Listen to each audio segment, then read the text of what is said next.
All right, everybody. Can everyone hear me okay? I think we are pretty well good to go. Oh, Lord. My wet palette was a lot wetter than I expected. All right, what do we got here today? Wayward Paladin, hey, how's it going? Welcome, welcome. How are you doing today? We are going to be jamming on the new Weaver Quartz Will-O-Wisp. In fact, it's probably going to be a bit of a Weaver Quartz series here, considering not just well, we did the Sinahashi last time. Now we're doing the Will-O-Wisps, and from there, I think next month, we haven't officially decided yet, but it's likely going to be the Skell Dancers or the Gevru Knights. So we'll see. But yeah, we got some mushrooms here today. Went and did a little bit of a Zenithal Prime on them. Honestly, it was a little bit, I think it was a little thick of a Zenithal, to be honest. I could have left some better shadows and things in here, but we'll just work them up. So you can see also on here I've added a good bit of basing elements and things like that. These are mostly from Epic Basing. I got a little tree back here just to kind of give some, you know, I want this army to look like it's pretty well, and honestly, I was lucky that this kind of curves around, because it kind of curved around perfectly for it. But even still, on the stumps and stuff here, I added a little mushroom in there, and you know, a few things here and there, because I really wanted this to look like it was like a living forest, you know. So but we did the same thing on some of these as well. Some of the other ones, I even made sure to put some extra texture. There's a one thing that's really nice is, you know, they have these big old rocks and stuff they're on, but you can just add a little bit of texture paste and stuff on some little parts up here and things, and it really just kind of works everything together really nicely. So pretty cool. But we're trying something new. I'm trying to work out this color scheme as best I can. We're going for kind of a mishmash of everything, kind of as best as we can, but it's mostly going to be geared towards the autumn, late summer, autumn style. There's going to be a lot of greens, a lot of yellows and oranges and reds is the goal. So we'll see how it goes. But how have you been doing? What have you been working on? Let's see. Let's get some of these paints out here, shall we?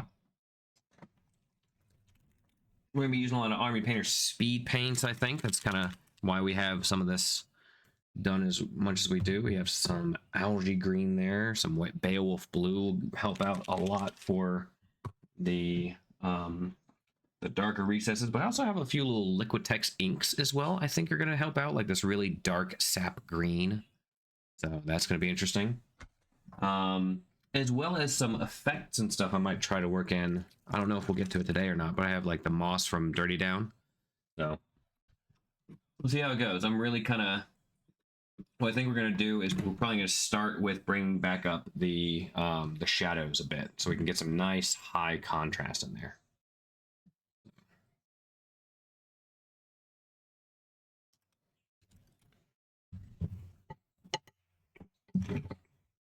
Yeah, using some of this murder scene crimson color is going to be really helpful as well, getting those really dark colors in there. I'm looking for just a really nice dark brown. That's hair paint on those.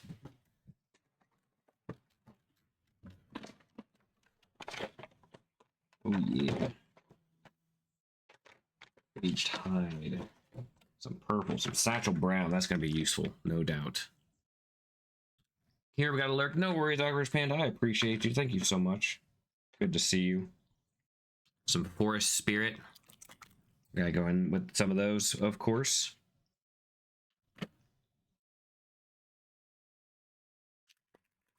The Maize Yellow. Maize? Is that how it's pronounced? I think. I think what we might start off with, honestly, is just a bit of a dry brush of, we might, ooh, Dusk Red, that looks good. Dusk Red looks fantastic. This is going to be kind of an experiment, so we might get some really funky stuff. Hey, Dead Nerve. Yeah, we got some nature going on here today. And Spark Minis, how you doing? If you guys don't follow Spark Minis and Awkward Panda, please make sure that you do. Let me see if I can do. I think I have to do. I'll do a shout out here in a minute once the timer cools down. But yeah, so we're working on just chilling, debating what to do today. That's fair. Well, you could play Animal Crossing, or you could paint. I saw you were doing a little like Charmander thing earlier, so I'm hoping that that's going well. One thing I'd like to do with these guys too is I'd really like to kind of make the undersides of these caps a little glowy. Not a ton, but a little bit. I think that'd be kind of neat. Pretty, like, really bright. So we're going to go with some oranges and yellows for that, I think. So we might start off, honestly, with a... It's got to be like an orange speed paint here.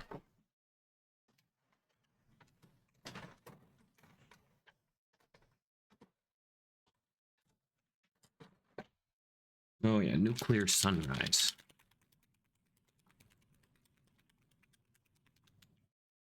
That might work pretty well. Now, where did... Oh, there it is. Okay.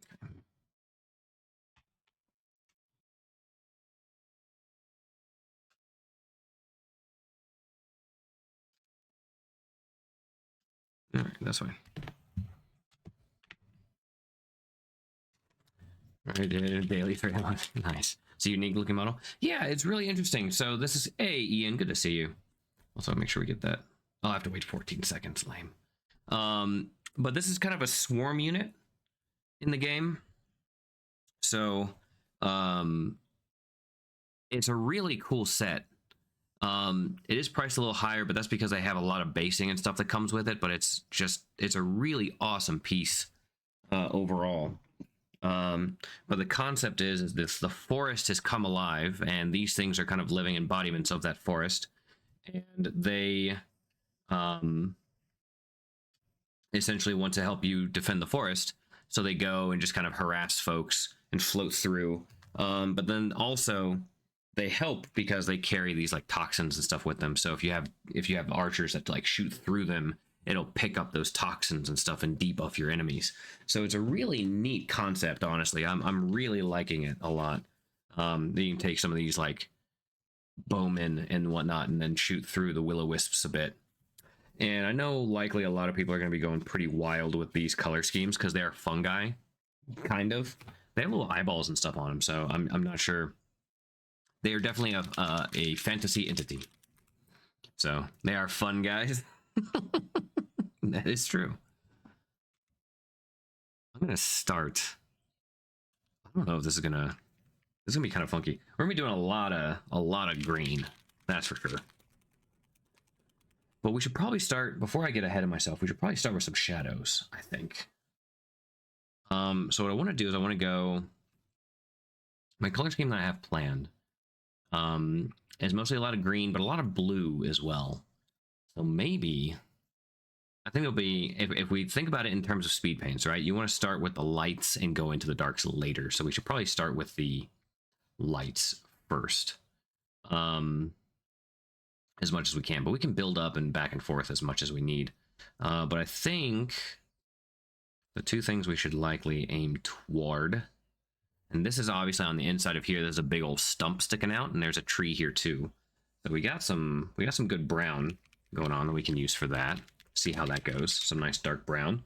We also have some reds. We don't really have a lot of red we can do unless... We can get funky with this. Again, we can kind of meld these tentacles kind of together. I was thinking blues and greens for the tentacles. Maybe kind of some reds and yellows and oranges for the caps and the flower. Maybe? What do you guys think? Kind of stick towards the, like, yellowy greens a little bit. Maybe.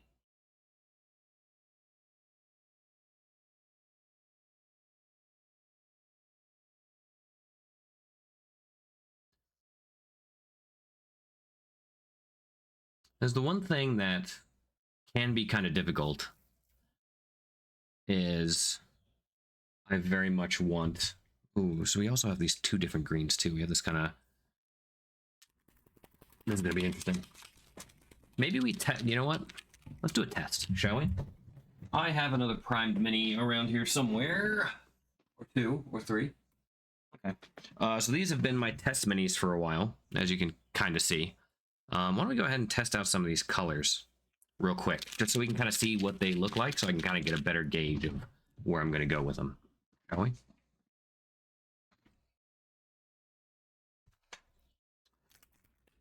What is that little icon next to your name, Dead Nerve? I know that in folklore, will-o-wisps were spirit creatures that would lure lost travelers to their deaths. That explains a lot about their naming convention, I feel. All right, so we got a drop or two of the algae green. And then on this side, I'm going to do a drop or two of the forest sprite color. Whoop. It's not seeming to go through. I think I got a little clogged. Oh, there it goes.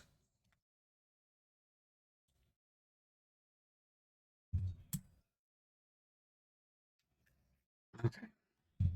There we go. All right, let's try these out. There seems to be a bit of real estate here. So I'll do is hand in the forest sprite. Oh, I'm liking that. I like that a lot. It's a nice yellowy green. That's really nice. Okay, and then we're going to go with this algae green here. It's a little thicker, which is interesting. We'll do that on the arm. Honestly, very similar colors. Very similar colors. This is, you can see this one has a bit more of this kind of deeper, paler green, and then this one has a little bit more of that like bright yellowish color. So they're very, very similar. Very, very similar. But that is good to know. I think we can work with that. The other ones we need to work with. Oh man, look at this dude. What's going on, Sig? How you doing, buddy? There appears a little line of lights in the darkness, giving the impression you should follow them. Oh, that's so perfect, Ian.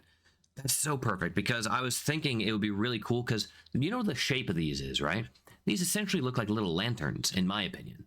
So what I think would be really cool is to do the underside where the flesh and the meat of the fungi is down here under these, and make them kind of like little lantern lights. So these will be kind of bright underneath. That was kind of my thought. I think that could look like little cowboy hats. Yeah. Hey there, partner. What are you doing around here in my neck of the woods? That's funny. Fleshy meats. That's right. How's it going, Deb?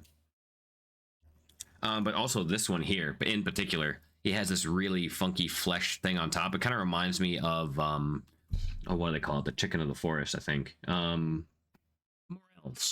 Kind of reminds me of morel texture, but you can see I zenithalled this one a little brighter on top because I thought it'd be really cool to have that be kind of the lantern part as well as the flesh.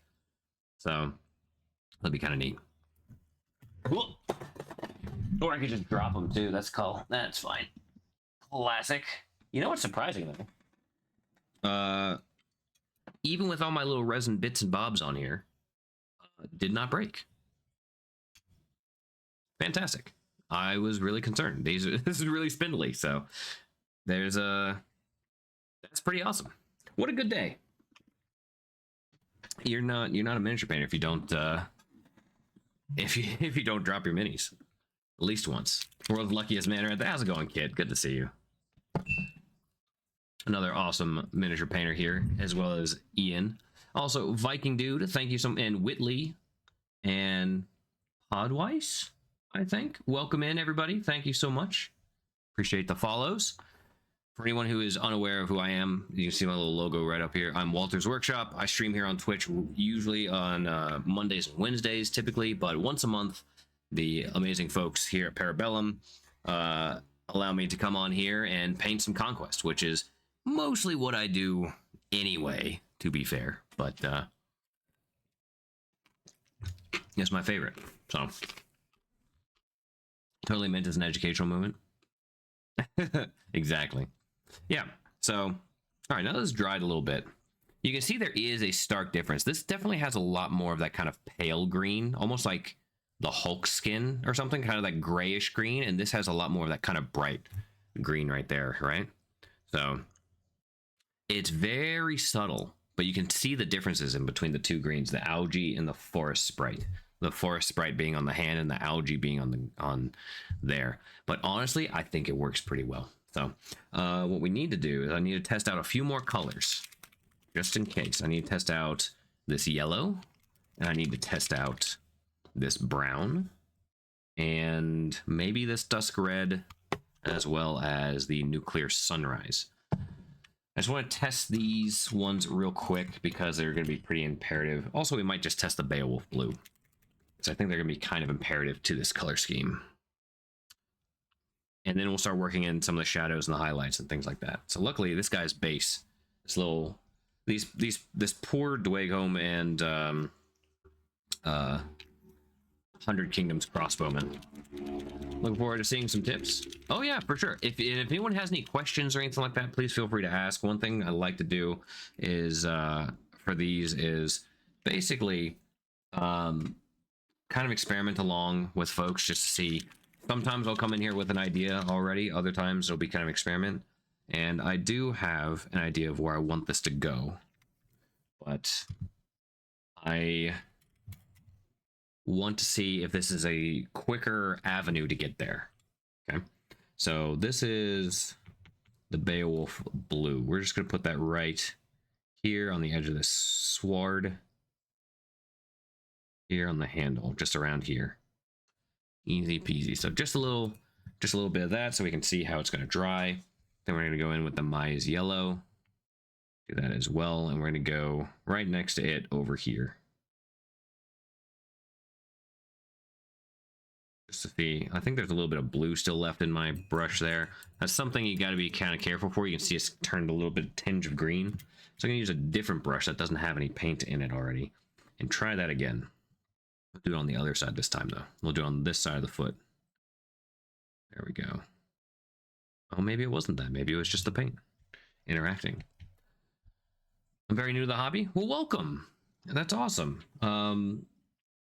What we're starting to do is I try to go about this as well as kind of as educational as possible, and kind of for folks who are just trying to get some really cool schemes kind of quickly, right? So that's why we're going to be using a lot of these speed paints from Army Painter, because it can get you, if you use them right, it can get you some really awesome looking stuff. You can just, throw them right on with a nice zenithal, and a zenithal is when you prime black first and then do a coat of white or gray to kind of give some shadows in there and stuff, and then you can do the zenithal on top. And that's basically what the zenithal is.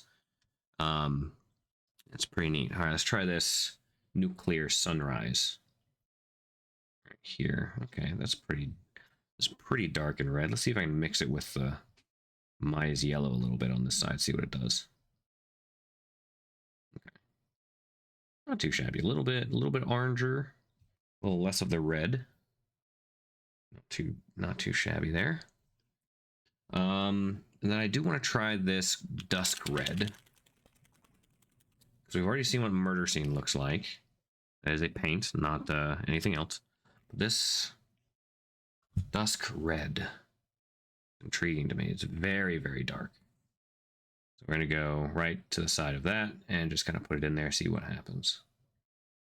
And you can see these speed paints, they essentially go into the crevices. So the dark parts will go into the crevice, and it still leaves us a very light coat on top. And you can kind of see it on here as well. And on this guy, I've used various amounts of different colors, but you can see how the inside looks a lot darker in the crevices, and on the outside, it looks a little lighter. And that is by design. That's how these speed paints operate. A little different from your standard base layers and things like that. So, yeah, welcome to the hobby. Okay, I'm really liking the blue. Blue's solid. That'll be really good as kind of a base color to go on. So I think we're gonna go with the blue, the Beowulf blue, and we're just gonna do primarily the shadows, I think. We're gonna wet it down quite a bit. I think we're gonna go in to a lot of these shadowy areas and kind of put that Beowulf blue in there. I think that is gonna work really well. Also, Rakand, thank you for the follow. I believe that is how that's pronounced, or Risand. I'm not sure if what the text is there. Is that Korean? I think. One sec. I think it is Korean. Do a quick little translate, shall we?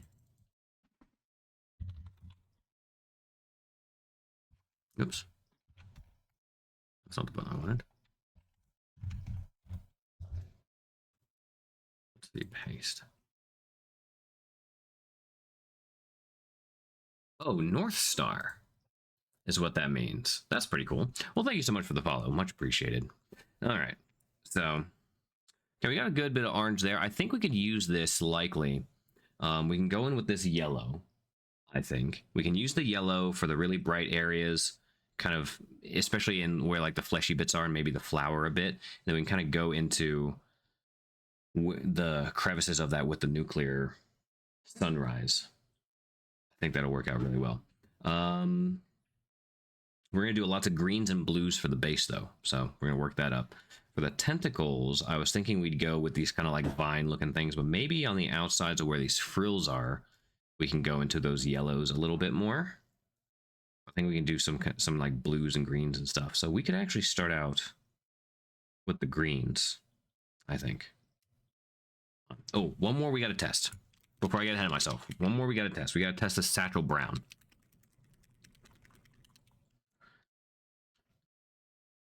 Because there's a big old stump in the middle of this. We want to make sure we can get some nice browns in there. Herlo's working very hard to get my money. Well, if you should need a discount for for when you do decide to order, then I would recommend going to this thing. I'm going to copy and paste because I prepped it earlier. Here we go. Goodbow. Just pin that to the top there. Very good. Cool. So if anyone would like to order some Conquest miniatures and get a discount, there's your avenue. Okay, I'm gonna just a little bit of water. That looks a little thick. Okay. I'm gonna go ahead. Where should I put this? Do I have another Zenthal mini? I don't think so. That's okay. There's a little bit of space left on this guy. So I'm gonna go ahead and do that actually on his boot down here. Ooh, that is a funky dark brown. Indeed. Okay. It's a very deep, deep brown.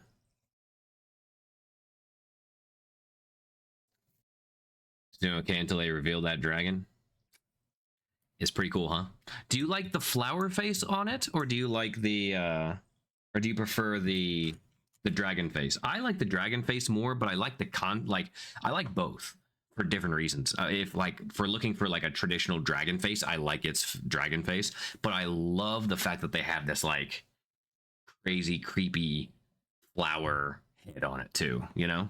For the Scala Draga and the what is it? I'm trying to remember how these are pronounced. The pronunciation of these is honestly one of the hardest parts. It is the Koila Draga and the Sky Draga.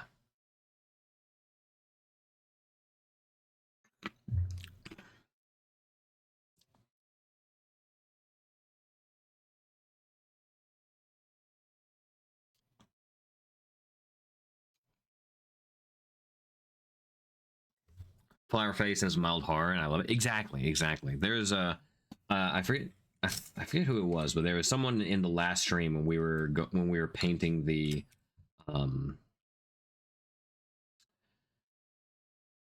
I'm gonna go. I think I'm gonna start with the brown and go on this basically all the brown stuff in here. I think we're gonna start with, but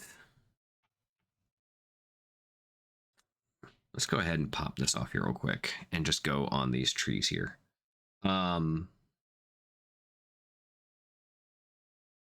But they were talking about how they were hoping for a little bit more, a little bit less elf and tree, and a little bit more on kind of the horror side of things, which I totally get. Um, I said then, as I'll say now, I just wanted a little bit of both, because you know, obviously they weave their life essence with stuff, right? So I don't mind a little bit extra, kind of funky alienness, but I also, growing up as like a wood elf fan in general, like Legolas and Lord of the Rings and stuff like that, like I love my wood elves and tree men. So I wanted a little like nice little mix of both. And I think that Parabellum just nailed it. I could not be happier with anything else that they have done with the Weaver so far. I'm so excited to see the rest.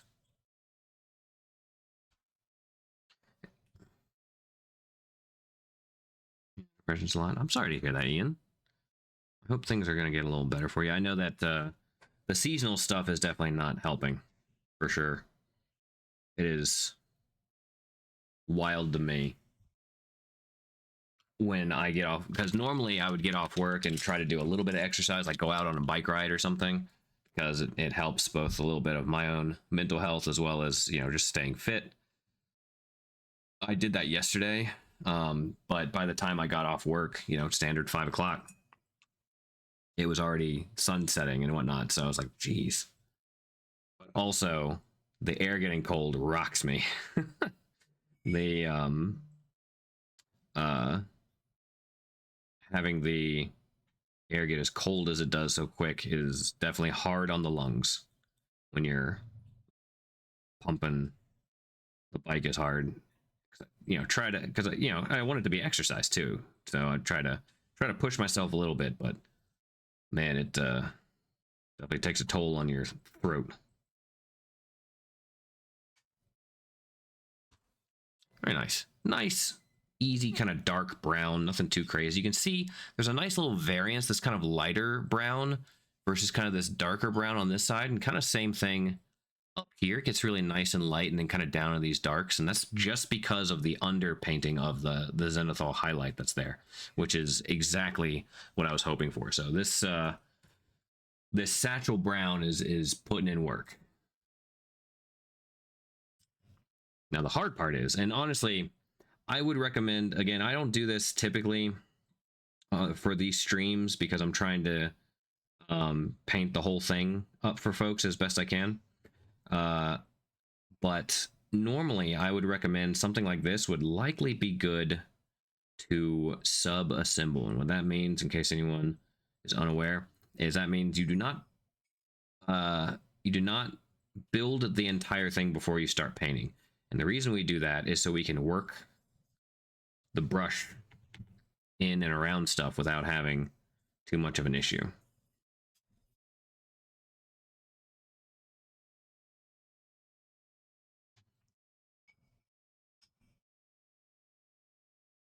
Because it is definitely hard to get your brush around and in places sometimes, like in here.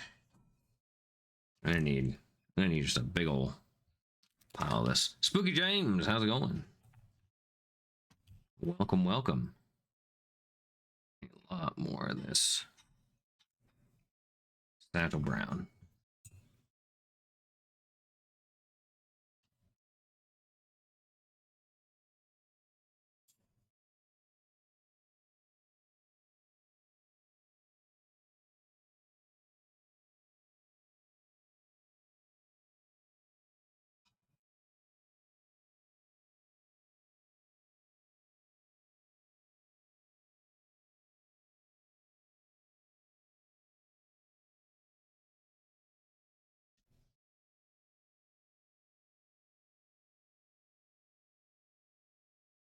But later at the end of the stream, we're also going to be showing off, in case anyone hasn't been here before. Every month we have, the Parabellum has what they call the Colors of Conquest, which is essentially a free online kind of painting competition of sorts. Basically, they just take the top 10 Conquest painted things that have been posted online, and they will award them with some gift cards. The number one gets a nice big gift card, and the other top 9 also get some gift cards as well for the eShop. So we'll be checking out the winners of that here later on, and they are pretty sweet. I do say so myself. I already know who won. It's never me, though. But that's because I host this. It is and understandably, they were like, if you host this, you can't be eligible for Colors of Conquest anymore. I said, that's okay.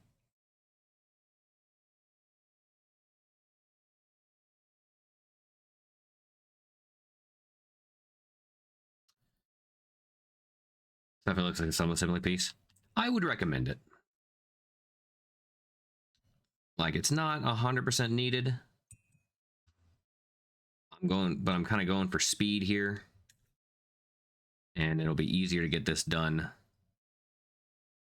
or quicker to get this done if everything's just already kicking.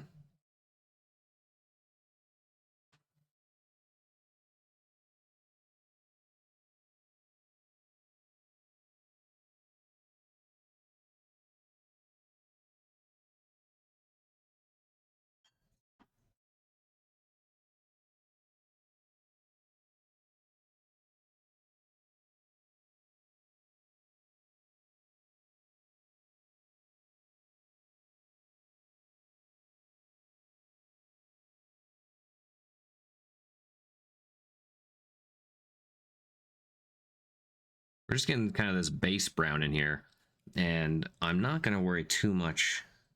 We're going to be going over with lots of other colors, so this is, I mean, honestly, with the speed paints, you could just kind of leave this as is, again, because it goes in these recesses and stuff, and it looks really nice as just a standard brown. You really don't need to do much else other than that. But we are going to try to kick it up a little bit from here, so. Okay, what I think I'm going to do next, we're going to go with a bit of the forest sprite, I think. Can you imagine, though? This week's winner, again, is me. Well, I don't choose who they are. Also. Ended up across the street from a knife throwing league place sometime last month. Made me think of you. Oh, nice. Very cool. Or people just putting forward, just keeps getting better. True. True indeed. Oop. All right, well, that's plenty of this for sprite color.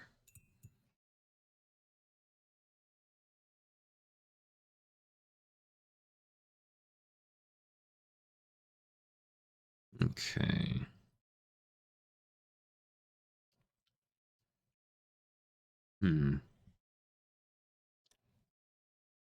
Oh, I see a little hair in there. I want it to get out.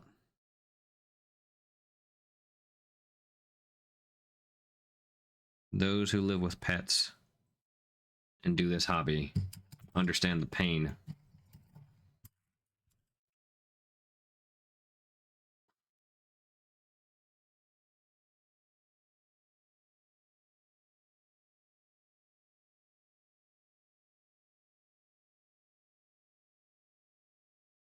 We're just gonna go all over the floor with this.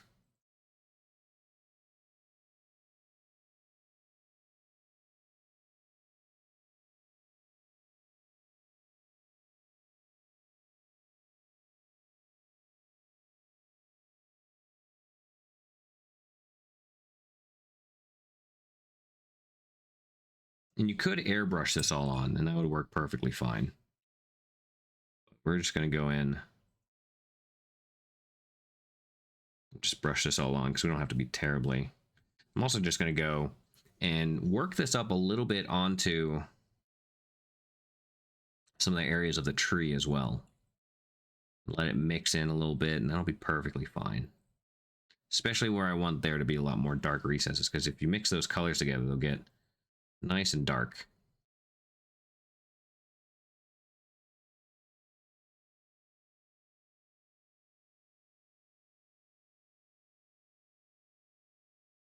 As you'll see here in a minute, we're going to go in back in with this.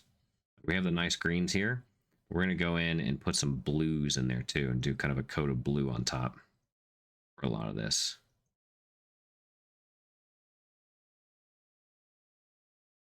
Because again, we want this to be kind of like a forest floor. And if you notice, the forest floors typically don't have a lot of like grass or things like that, but they'll have like random little bushes and twigs and things sticking up all over the place. So that's kind of where we're trying to get.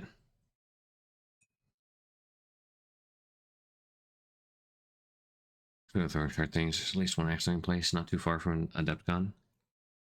Yeah, I've heard of that place. I don't think it's affiliated with us, sadly. But there's a lot of axe throwing and knife throwing players that are just kind of there for the entertainment of it, which is perfectly fine. Not everyone has to throw the sport, obviously, but it'd be a lot cooler if they did.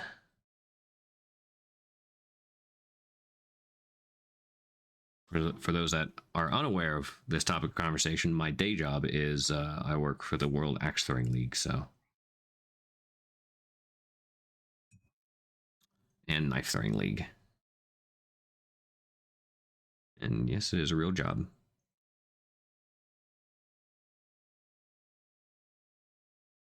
Okay, again, not worrying about getting a little bit here and there on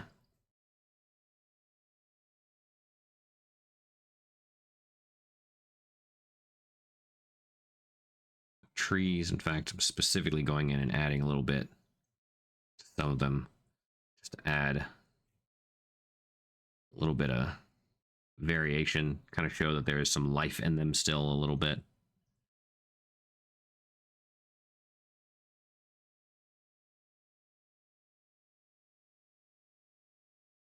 Especially where it's supposed to be nice and dark.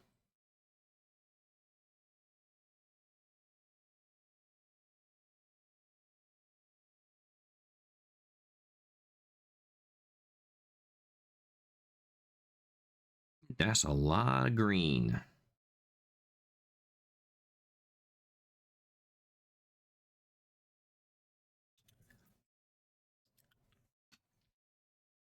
You should take up the donk toss into your mix. I don't know what that is.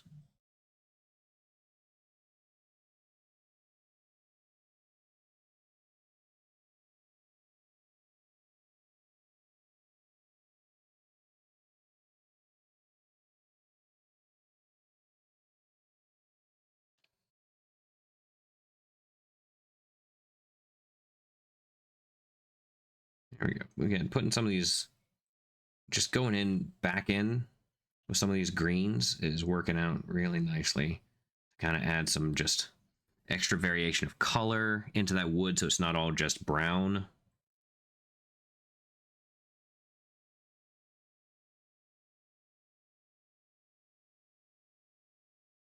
Which is pretty nice.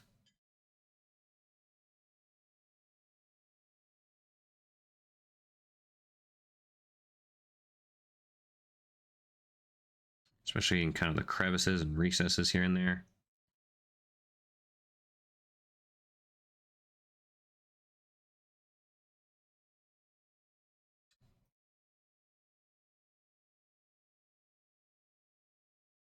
You just kind of play around with it a little bit, honestly.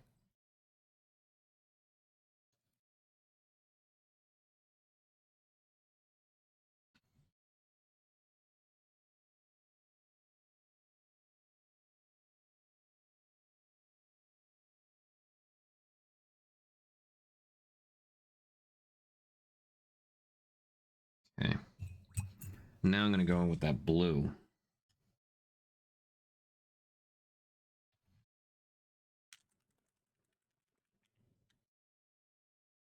I'm going to do a really, really light version of the blue. I'm going to add a lot of water to this one.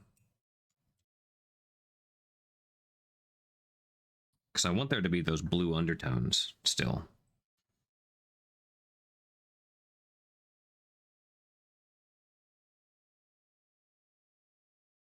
It'll help really just darken up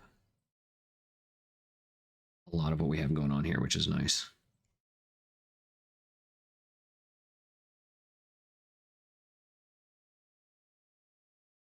And I'm really not being too careful about this blue either.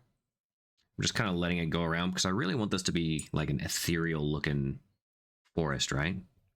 So just kind of going into where some of these shadows and stuff would be, and just kind of poking around with the blues a little bit here and there.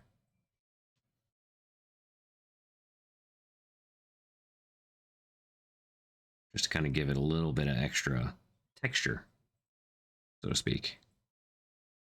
So looking pretty nice there. Easy peasy. They're cartoony inflated donkeys. Okay. Fair enough. It's kind of why my cats no longer allowed in the office. Yeah, getting lots of fur everywhere. Mine does not get around too much with that, thankfully.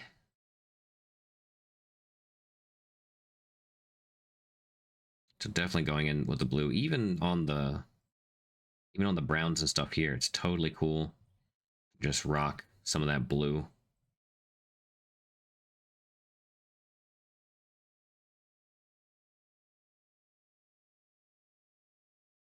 It's still going to allow that brown to seep out, which is perfect.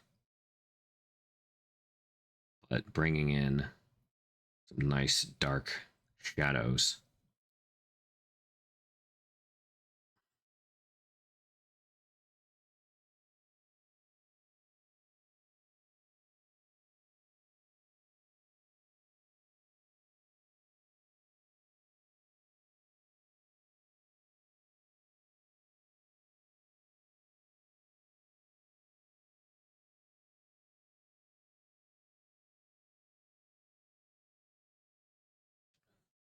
There we go, getting some nice color variations in there, I think. Nope, that's not the right one. There we go. We're getting there. It's all just playing around kind of until we get to a point where we're going to start using the kind of more intense colors a little bit. Speaking of, go ahead, some of this yellow, and get into the undersides of these caps a little bit.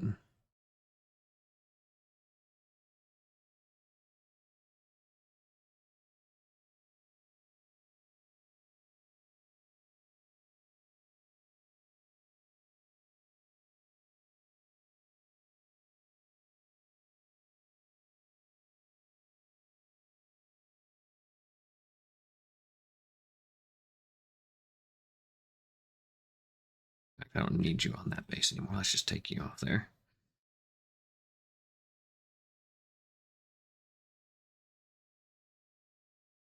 Here we go.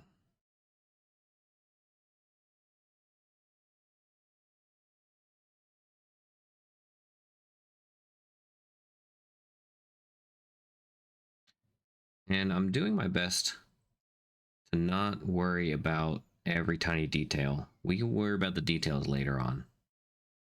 But worrying about them right now is little. It's going to hinder your process, I think. It does for me, at least.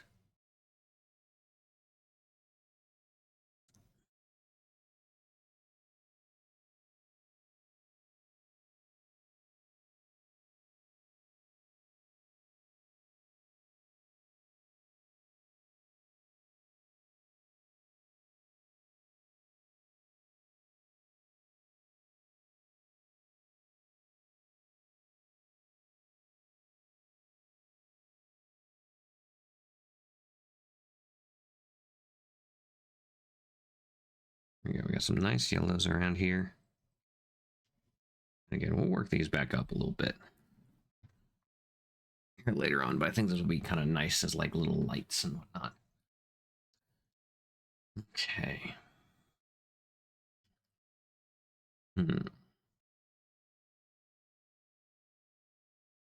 also going to do the same on this little guy down here.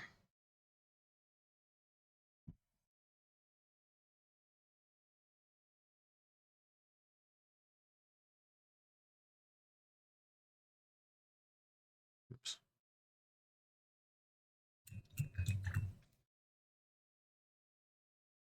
Okay, so what I'm going to do now is I do want some of those blues in these tentacles a little bit. So I'm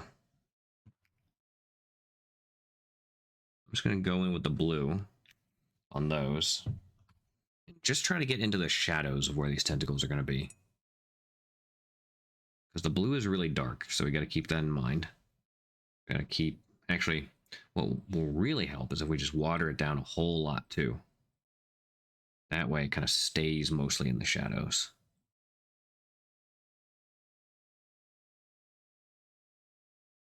Especially where they're all kind of clumped up and stuff.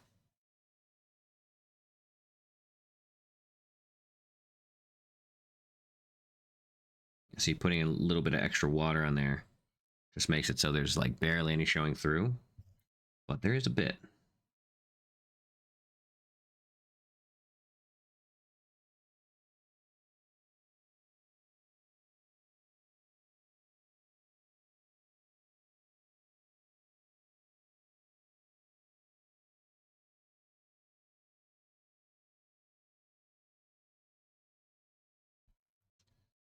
Right.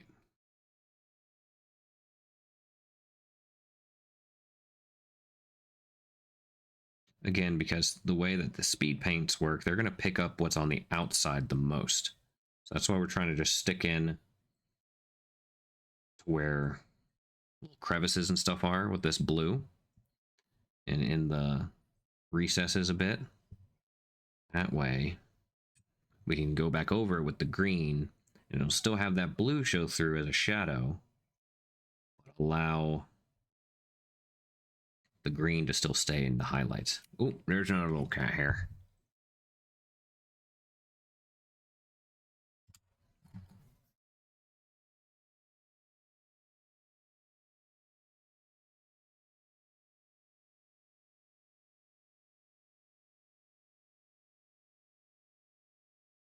There we go.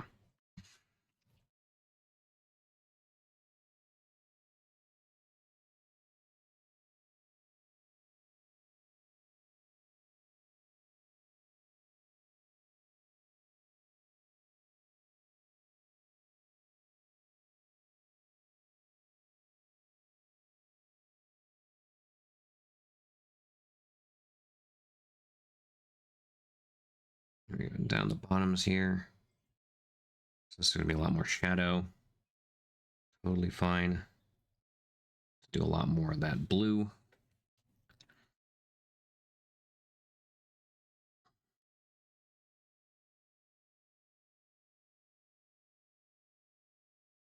If anyone has any questions about anything, I do my best to explain the process as I go through, but if you have any questions about anything, please don't hesitate to ask.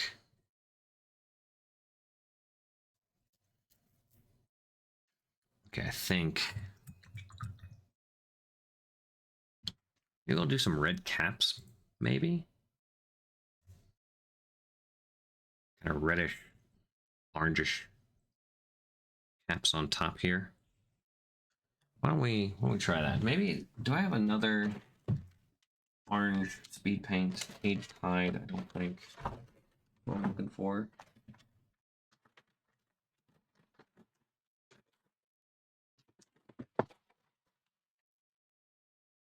Bright red, maybe? Ancient Honey? Oh, sand isn't.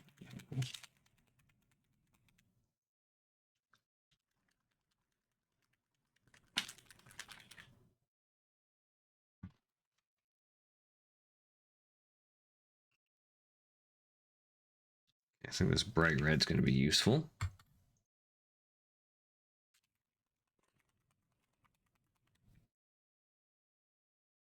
Same with this ancient honey color.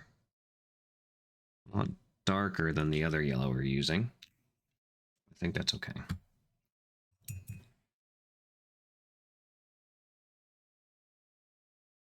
Let's do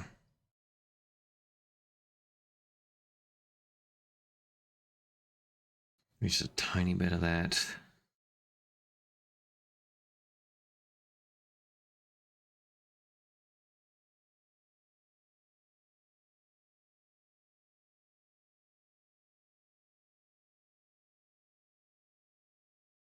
Here.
I think we'll save the red for these kind of like little leafy bits down here.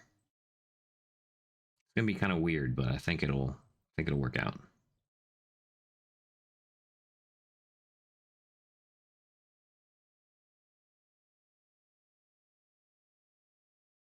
And if it doesn't, we'll find out.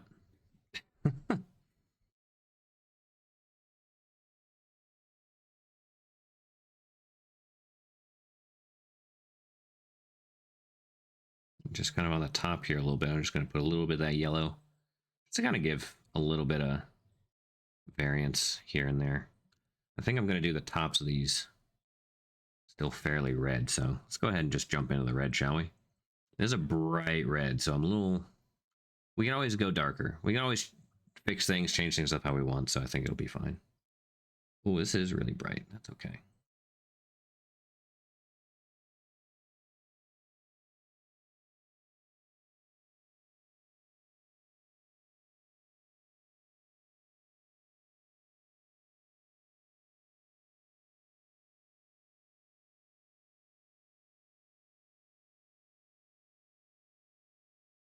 Really funky looking.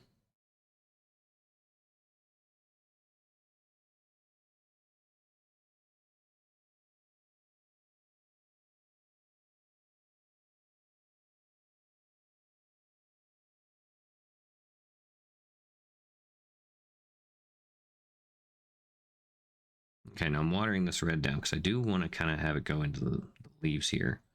But I want to make sure that that yellow still stays.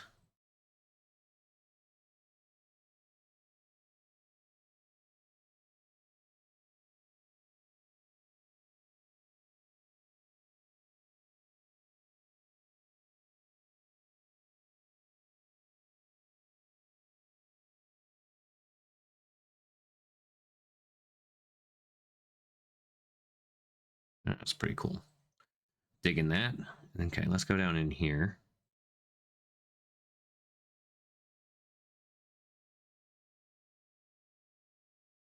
Really push this through on these little parts down here. It's going to be really funky. I'm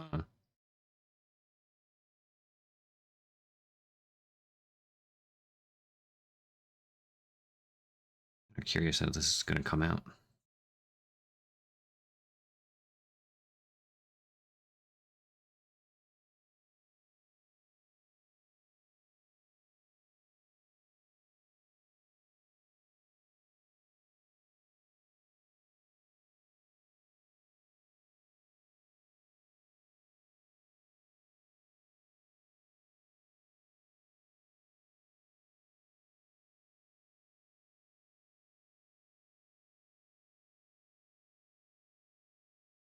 This is very strange looking, I know. Don't worry. We're going to get into a little bit more standard form, I think, right about now, actually, because we're going to go in back with that green. Start working it in to the tentacles, as well as kind of these little side bits here.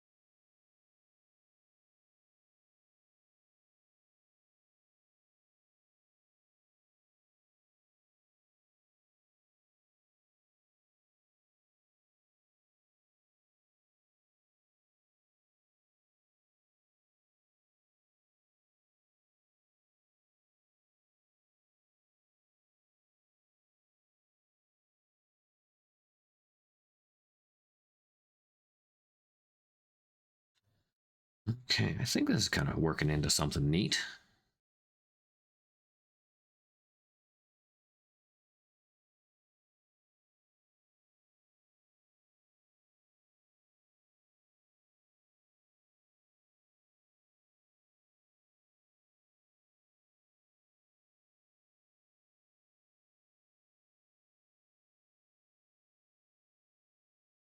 Oh, I forgot this little red guy right here.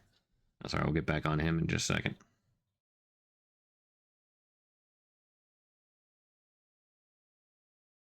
Again, most of the color that's already there kind of shows through. So there's a lot of this blue kind of showing through these greens, which is totally okay.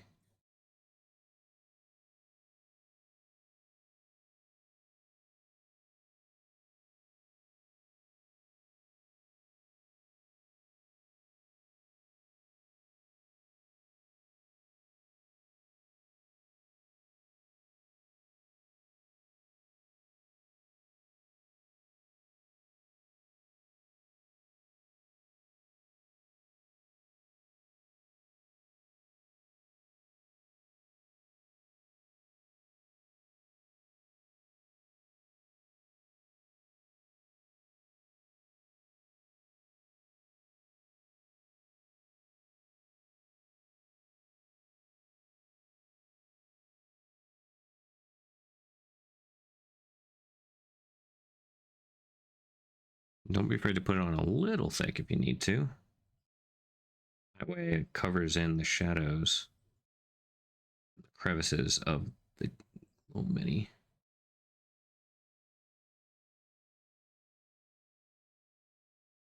And if you assemble it before you paint it like I am, make sure you get all those tiny little cracks and crevices. You're likely going to miss some here and there. I can already see some places I've missed. That's okay. You can always go back and redo it.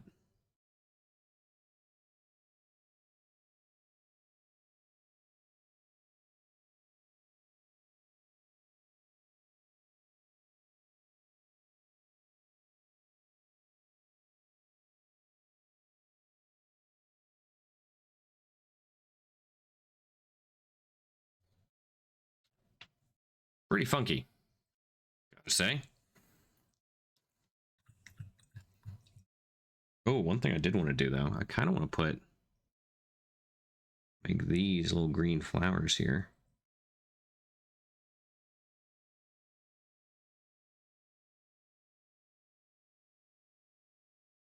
Although looking at it now, I might just go back over them with red, which would be kind of neat. We'll see.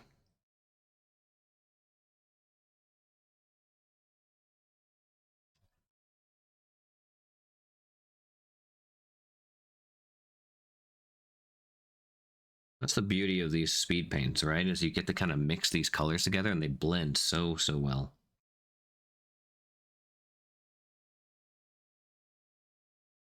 But definitely takes some time and practice. Find stuff that you really like and jive with.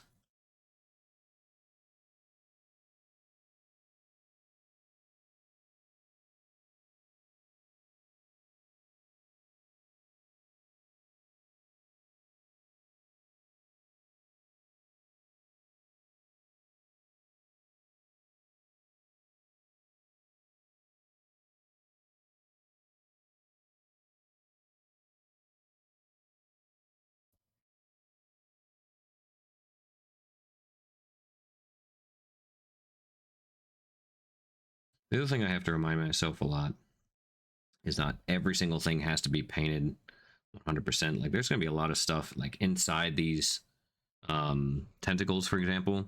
Obviously, I'm going to try to get as much color and stuff in there as I can. But there's going to be a lot of angles and stuff where there's just not a lot of color going through, and that's okay. No one is likely going to see it if you're playing with them on the tabletop. Doesn't mean, you know, I would say that does not mean to try to skip everything, but just don't fret because if you don't see something, or even if you do catch it, there's likely going to be some. Most of the people who are also looking at it are not going to notice.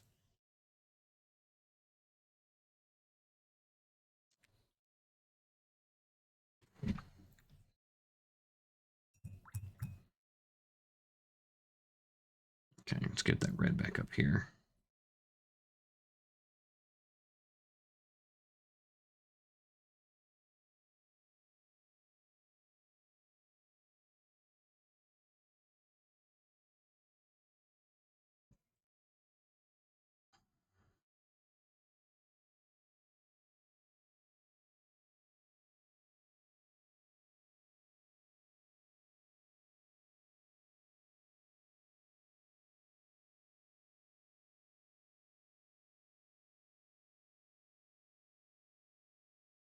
Okay, that's pretty neat.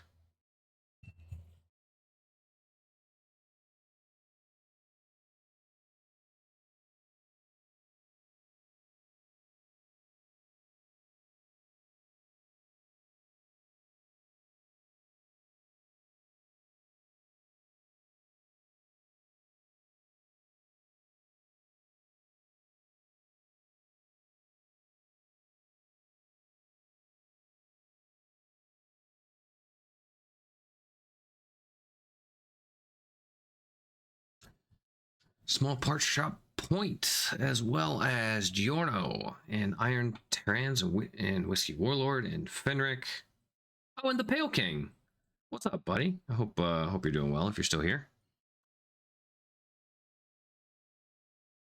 Oh, I didn't need to paint those on there, but that's okay.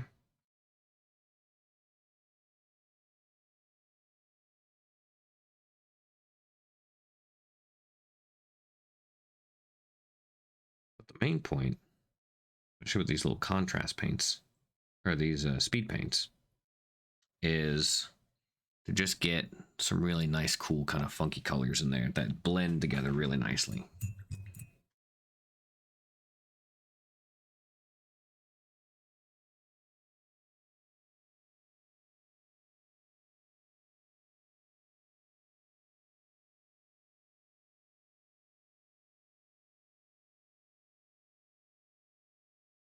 Okay. Pretty good start. I think we can go with the... We likely do some darker red on these little mushroom caps here. I think would look pretty nice. And the big key and the thing we're going to try to work towards a lot more is just doing some really, really nice high contrast and also add in some more, like we got some good green going on here, right? But I want to add a bit more blue. I think blue is going to be just a nice bit of shade. Like this is a nice kind of summery look right now, but adding in some more of that blue, I think is going to really take us to the next level. I was thinking about green for these little petals down here, but I might just go with that red. I'm not sure. Not looking too bad at the moment. We can figure out some better stuff, I think.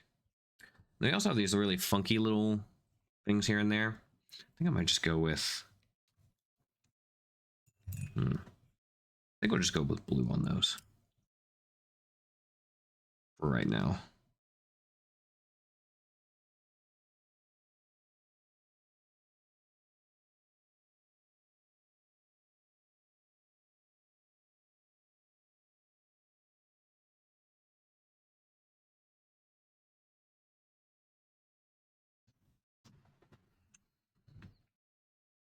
Okay.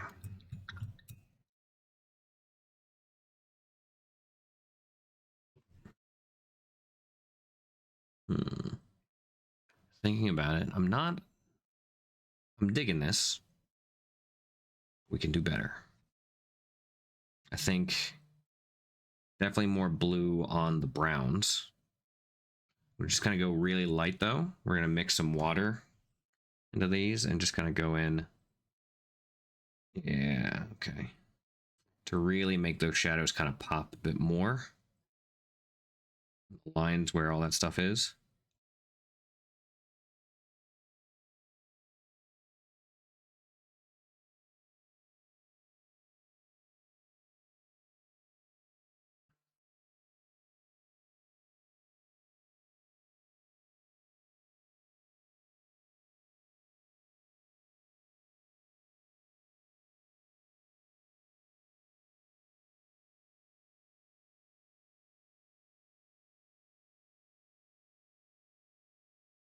But especially adding those dark blues into where the shadows and stuff are is going to be really nice. It does not look realistic, I will say, but that's okay. That's kind of the goal. This is a fantasy forest, right? So we want this to look like it's out of a fantasy movie or something. I want to make this look like Lothlorien wishes it was this. This is looking adorable. Awesome.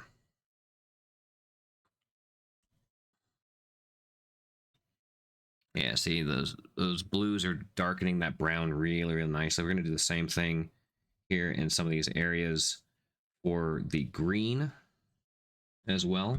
Again, we're using this Beowulf blue speed paint.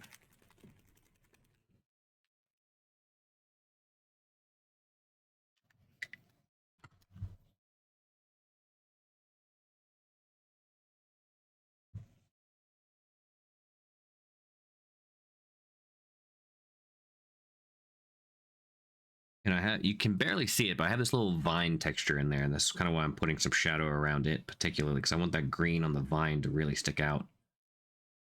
Making sure there's some nice dark blue around it.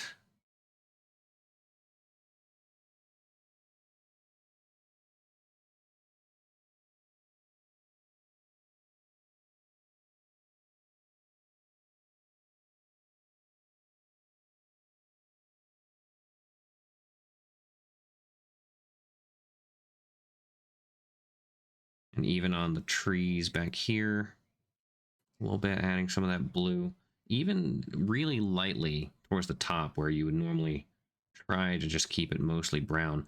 We can add just a tiny little bit in there, and that kind of adds to the effect a little bit. Let's see. Yeah, we got those, but basically just kind of experimenting around, letting the colors blend. This is one of the cool things about speed paints. There's I remember I was talking to, when I was in college, I had a watercolor professor, and he's considered, he was from Shanghai. He's a Chinese watercolorist, and he has been named a master watercolor painter.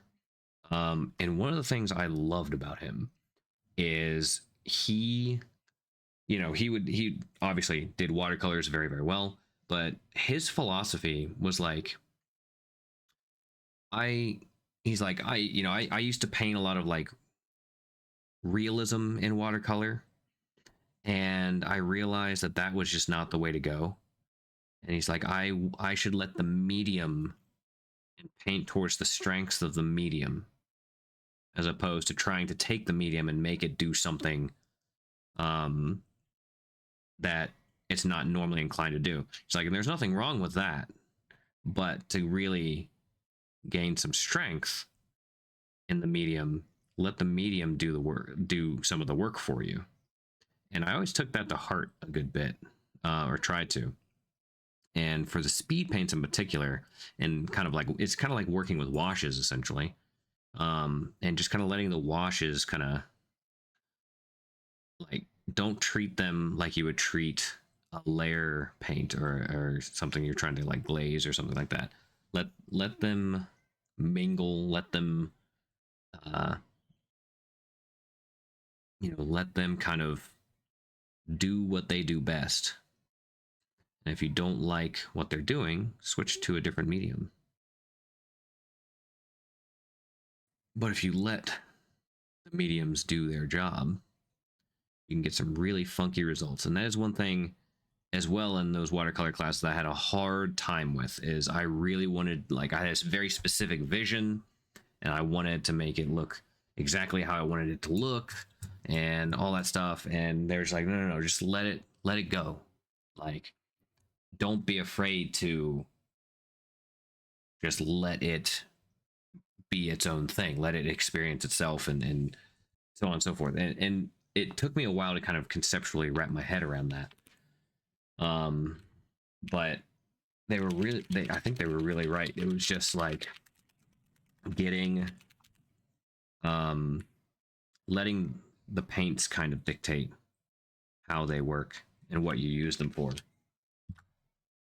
And, you know, not having to control every single tiny little fraction of paint that goes on the miniature, but let a wash around, let it mingle, let it go in with other paints, you know.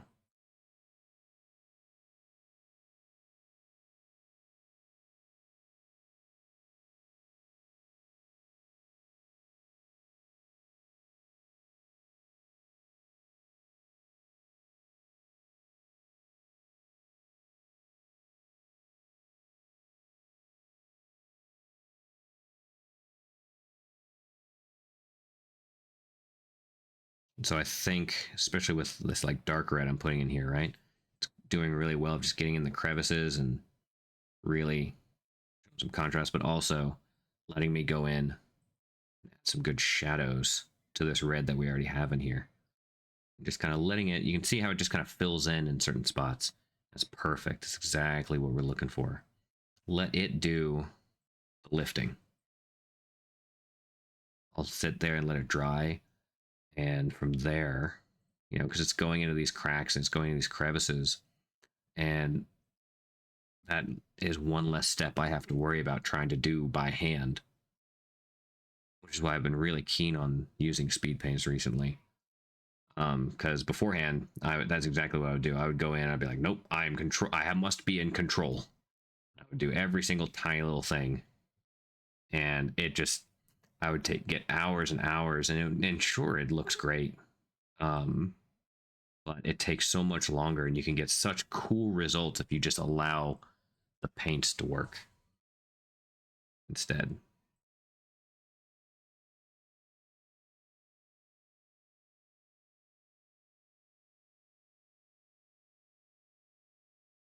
And that being said, you're going to get stuff, if you go that route like I'm doing, you're going to get stuff you're not going to like. It's not going to work as well as you want and things like that. You're likely going to be like, dang, I buggered that up.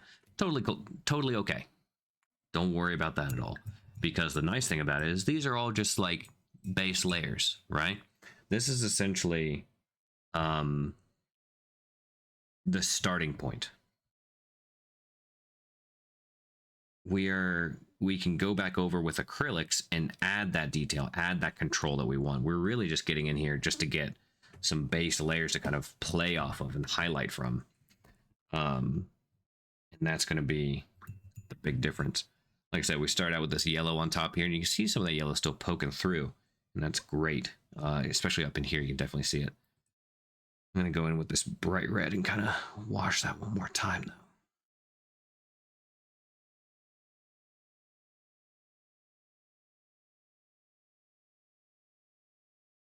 Just so I can get mostly in these crevices here. And yeah, it's not as yellow as I want, but that's okay. We're going to go back in. And also, if you just wet a brush a little bit too with these speed paints, you can kind of wipe off some of that too, which is nice. But I wanted to get more of that red in these crevices here to really make them stand out a bit.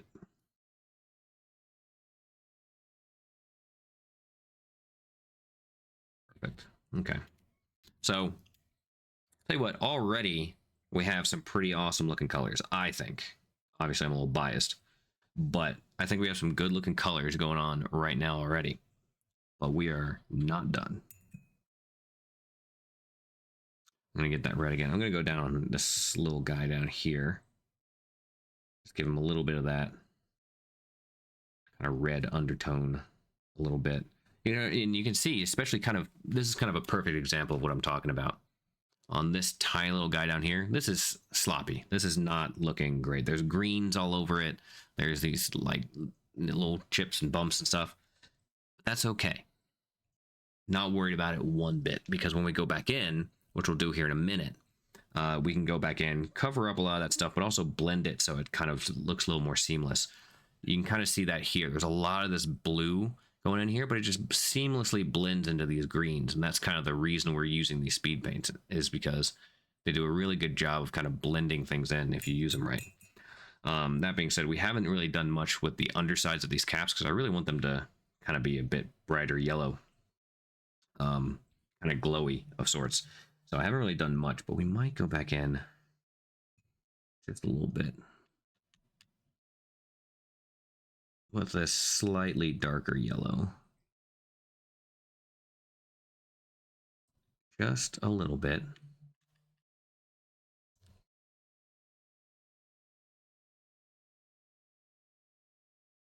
Again, like Ian mentioned earlier, I kind of want these to be bright, kind of lights. And yeah, there's a lot of these kind of like darker colors mixed in there. We'll fix that here in a minute. Okay.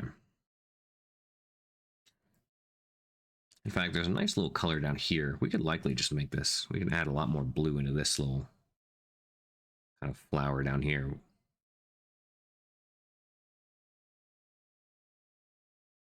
Same with these plants here. Add some blue into the crevices down here into these rocks. I really like how these rocks are looking. This is really bright green, but we do want them to look a little more like they kind of have this like mossy look almost because they're just so covered in green, and that's really nice looking. Same with this tree. You can see it's really dark, but you can see these greens kind of coming up through here, and that's pretty sweet. I'm going to add a little bit of blue again to it just to kind of get mostly in the crevices and stuff. But also, again, because this blue is kind of a what I'm trying to aim for with this army is obviously I'm going for this kind of like late summer, early fall kind of thing. Some nice greens and reds and yellows and oranges and stuff. But the reason I'm going with this dark blue is, one, it makes just a really good shadow color for green, which is the majority of this army is going to be a lot of green, right? And it's a really good color for that. But also, because if you add it as a kind of an undertone to a lot of the other aspects of this, of these models, it kind of makes it look cold. You know, it makes it look cool. And I really like that idea because the rules of this army is that the seasons shift, right? And I really wanted to, in the first place, to be honest, I really wanted to make an army where the entire army was shifting through the seasons. So you'd have some units that were like half autumn and half winter and half, you know, summer and autumn and things like, and just kind of melding back and forth. And I even thought I would go as far as to put like snow on some of the base parts and things, but I realized I could try that, but I would likely go insane. And I would never finish this army. So I kind of had to set my own expectations a little bit. Still a really cool concept, and maybe something I would do for like a display piece. But for a full army, I think we can kind of compromise a little bit with some bluish undertones for that kind of mystical, cold, morning forest style, before the sun peeks through the trees kind of thing. So you can see a lot of these blues kind of poking through on that brown for the stump there, and I love this. I love that. It's going very, very well. But we could actually likely go with a slightly lighter blue as well on some of these parts. Not a ton, but just enough to kind of make sure that people know, hey, there's some blue in here, right? I think we're gonna go with this magic blue, which is aptly named considering what we're trying to use it for. And we're going to be real delicate with this one. We're not going to be kind of sloshing around too much, but we do want it to go around a little bit here and there. So, all right, let's kind of just poke around a little bit here and there. Oh yeah, that's looking pretty good. Okay, we are going to wet this brush a little bit more. That way it's not so strong on there. I think, there we go. Yeah, we can just kind of go into some of these undertones here. Lovely, lovely. Okay, good. That's what we've been waiting for. Very good, very good, very good. Really, because it's a lighter blue, it's really going to show up in this kind of funky way. Hopefully, if everything goes how I think it's going to go, and you know sometimes it won't, and that's okay too. We'll build and we'll learn together and move forward.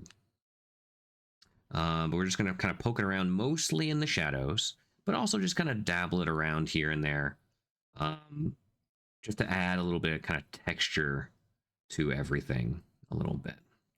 We can easily add it into a lot of these places that just are really kind of dark, and that's perfectly fine. It's going to be easy enough to convey those colors here and there. But oh yeah, this is looking, this is what I was aiming for. Okay, so we got some nice kind of blues coming through. A bit more. Just add a little bit there. Just kind of dabbling them around, you know, letting it kind of dictate where it's going to go a little bit. Just kind of trying to keep it into some of these shadows, I think, is the way to go. Oh, and see, I completely missed. There's a part under there, and I just completely missed. We're gonna get that darker blue back. I'm just gonna go back in there with that and just work it in.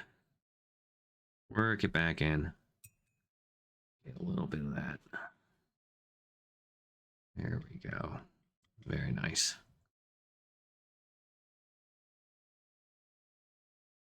Oh yeah. Oh yeah. Very nice. Notice here, I need a little bit more of that green going on. And I'm not entirely sure what we're going to do with these little frills all over these. I think we can do something fun, but not. We're going to experiment a little bit for sure.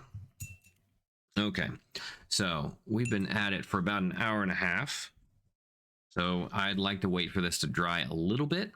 So let's just take a quick fiver. It's important to make sure that you get up, stretch your back, you know, make sure that you don't stay slumped over the entire time. So now is that opportunity. It's also a good time to get up, go to the bathroom, you know, potentially, you know, get a refill on a drink if you need to. Why is I feel like I'm so dark. There we go. I don't know what happened to my camera, but yeah, now's a perfect time to go grab a beverage, refill if you need to. You know, clean out your paint water and stuff if it's a little too dirty. As we have some really cool looking stuff going on right now. I'm pretty happy with how this is coming along, but we got more work to do. So don't go anywhere. We will be back here in probably about 5-ish minutes.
Okay, I think we are back.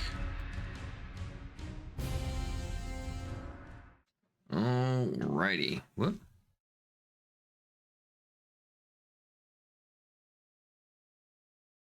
Hold on a second.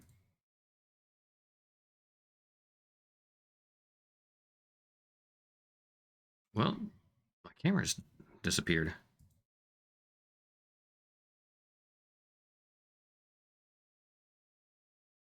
There we go. I was a little confused there for a second. I was like, wait a minute. Roast stream, that's right. Okay.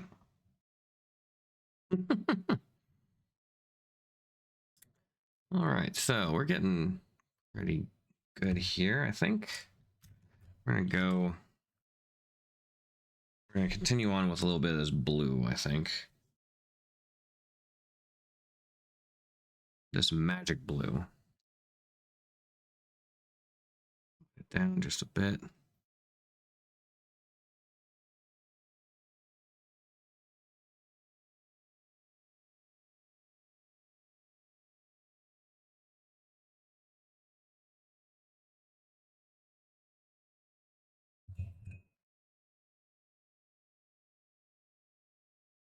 Nice thing about these speed paints too is, you know, if you get too much of that one color concentrated in, that's totally cool.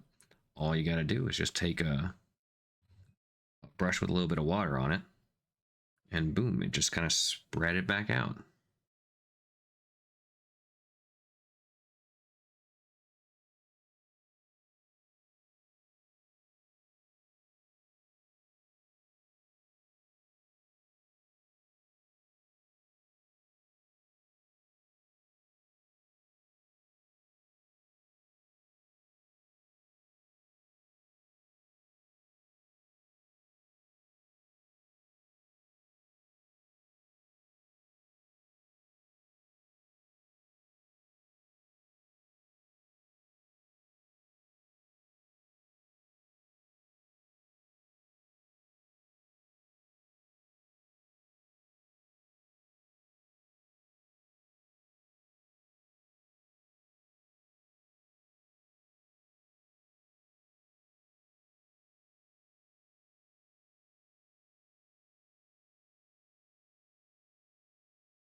Notice that there was a few spots where I wanted some more of that green to come through.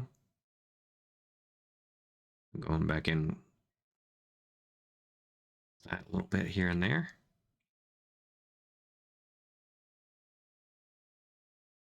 And the concept of this kind of color scheme, I took inspiration from a painter based, I believe, in Poland, and she was painting some stuff, and it kind of dawned on me. I was like, that's what I want my weavers to look like. I want them to look like that, kind of have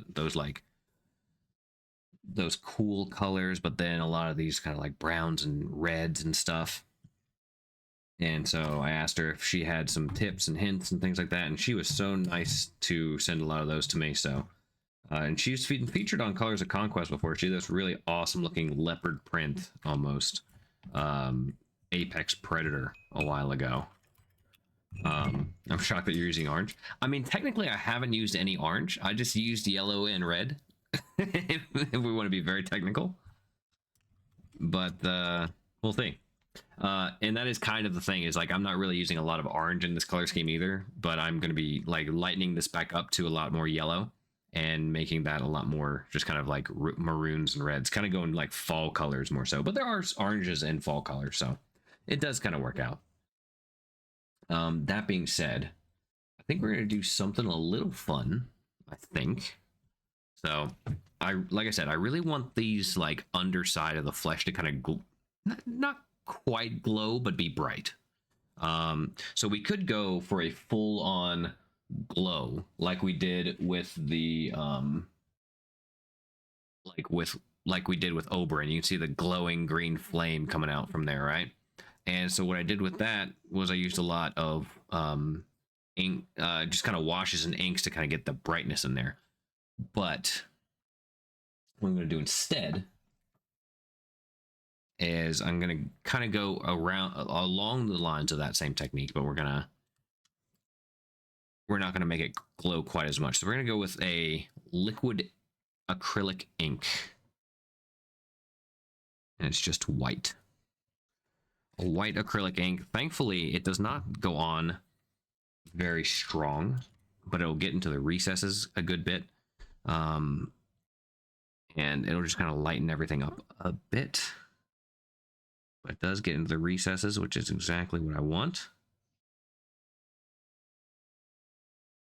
Especially towards the top here.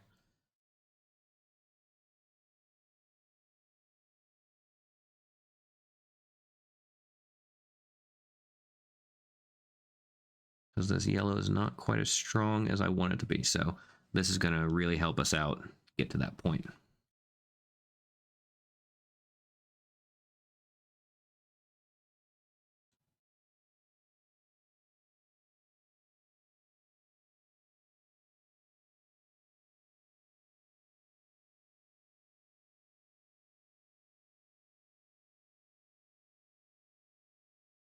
And when it dries, it's not going to dry white, thankfully.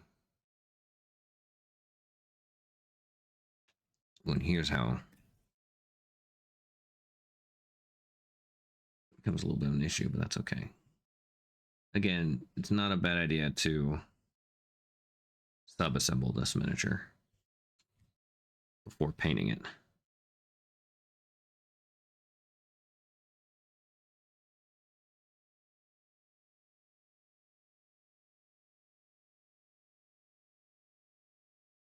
I do want to get those air bubbles out of there. I don't want those drying. That's not good. Fluoros? Nope, just a good old-fashioned white.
But the main goal for using these acrylic inks is to get a nice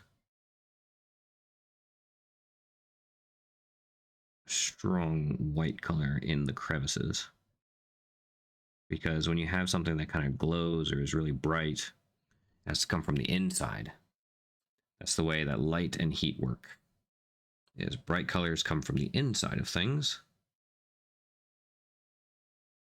So we want that to slip into the middle bits, which you can see it's doing quite well.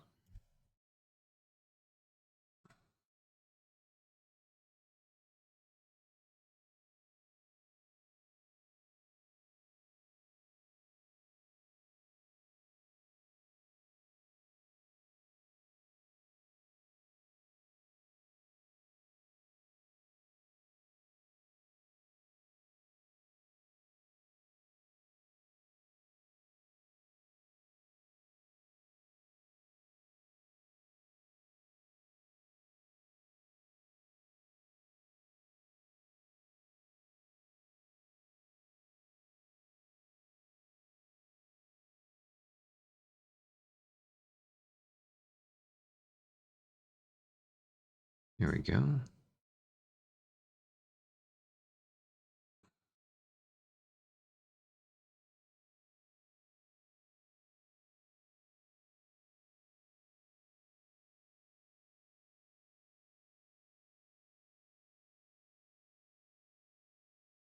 I'm just going to go down over this little cap thing here. I wasn't going to originally, but it doesn't make sense if I don't really, but I'm going over it a little lighter than the rest.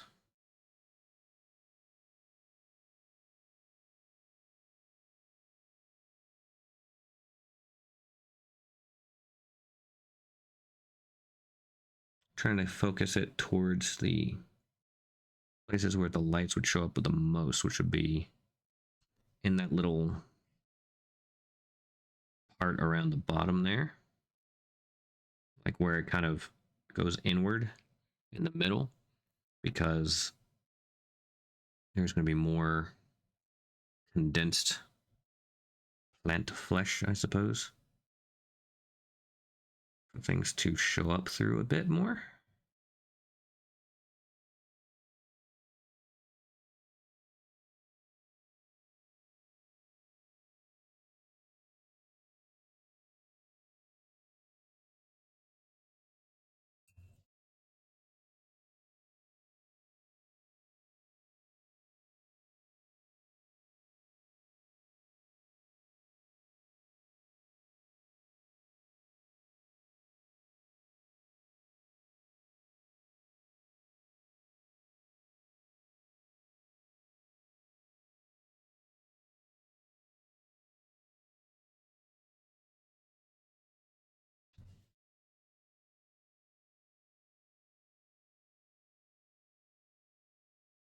There we go.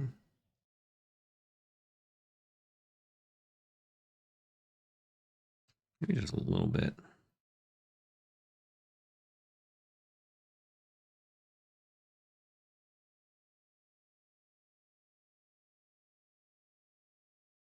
There too. Why not? Obviously, that's a lot brighter. That's okay. Don't mind that.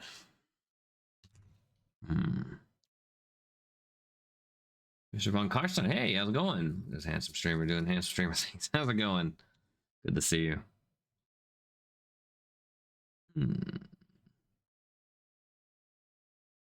Now, likely getting to the part where we will be able to start putting some actual paint down as well. I think.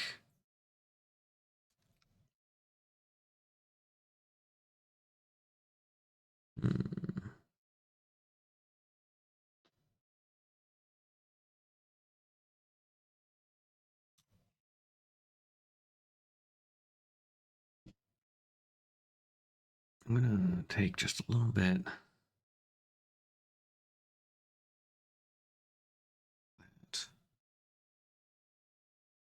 Green again, go back over a few spots.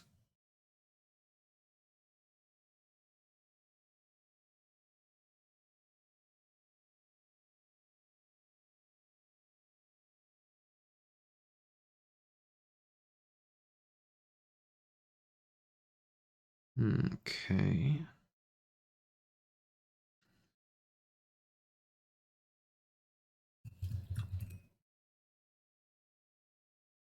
Once that ink dries,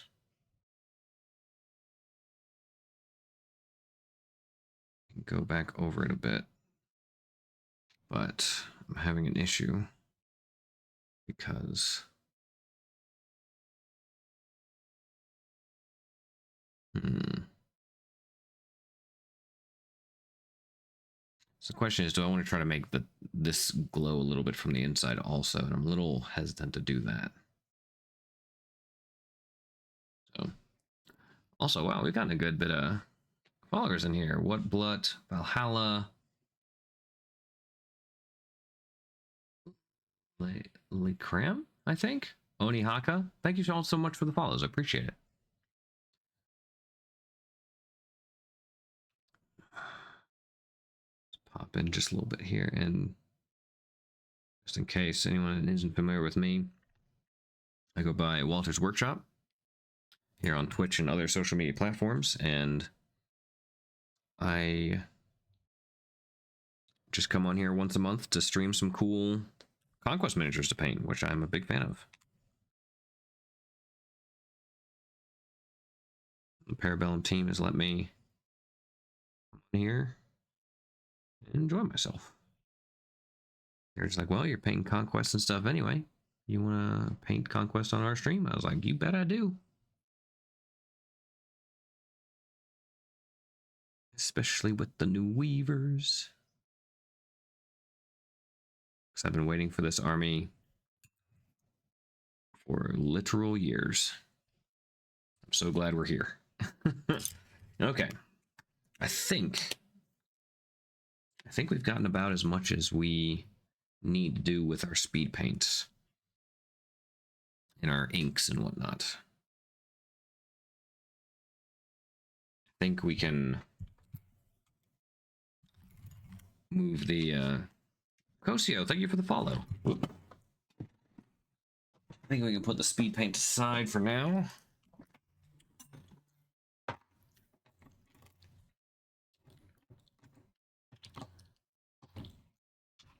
And start working towards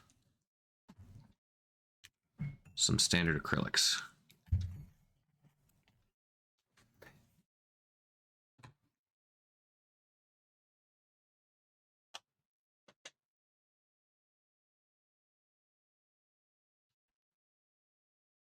Okay. Because we need to brighten up a lot of this stuff. But we got some really good, nice kind of base layers to go off of. And we might come back and put some more speed paints on a little bit later, and that's totally cool. We got kind of a nice base to go on. In fact, actually, there's one thing I do want to fix with a speed paint. Get a little bit more of that bright red.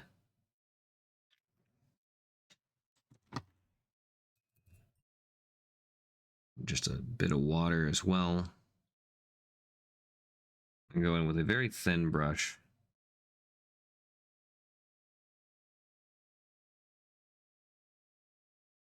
Just gonna make sure I go in and get all these crevices so they're about the same.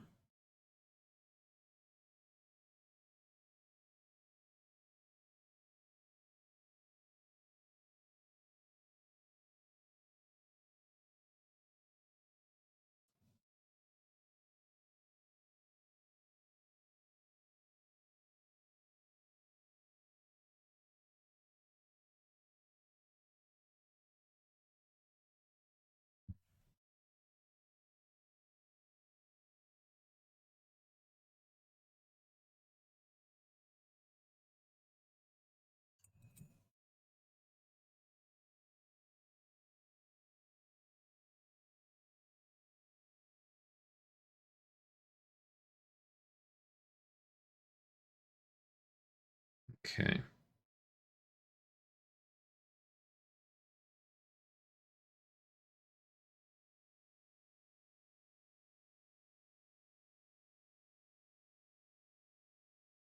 Cool.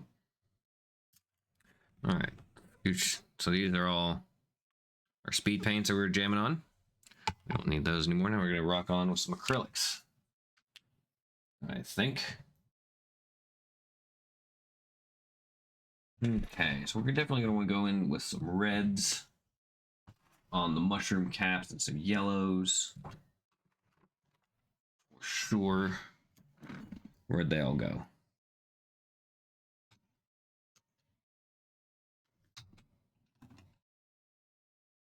Maybe some demigod flames probably gonna work. No, not quite.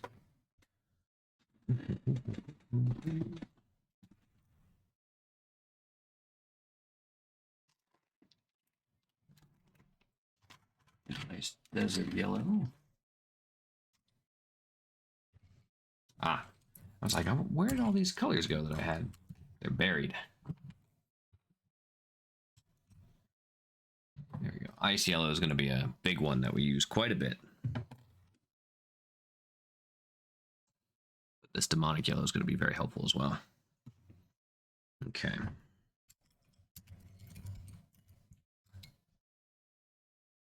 Okay, all right, all right, all right.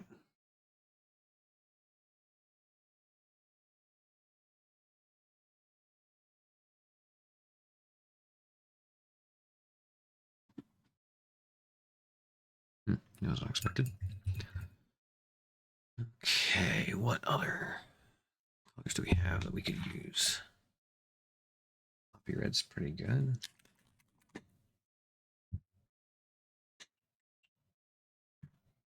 Good old angel green. We used that last time. That'll be good. I think we'll need to go up into rainforest. It's a little bright.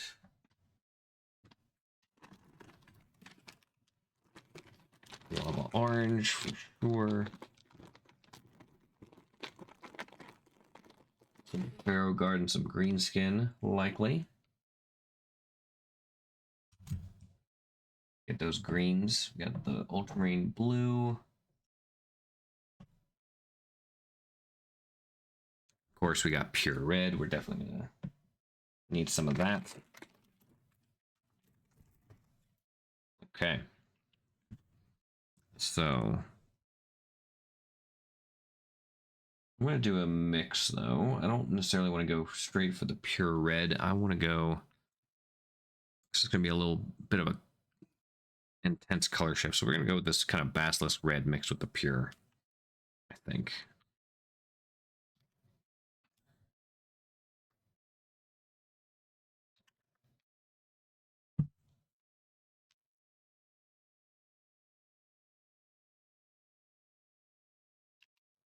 There we go.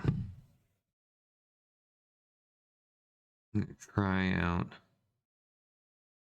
good old half and half, maybe 2 parts of the basilisk and 1 part standard red. I think this might work. This one Fnatic paint, bottle ion, pure red. It's good. It's a solid red. Not deny.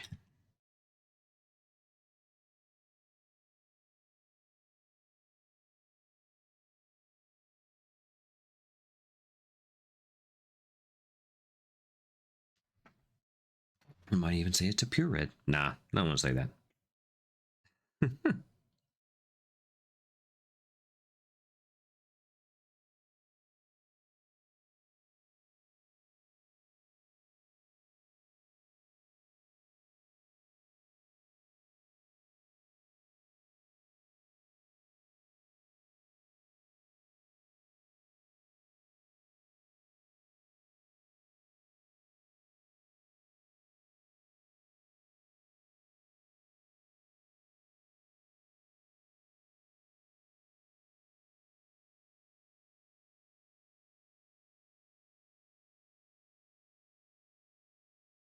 All right.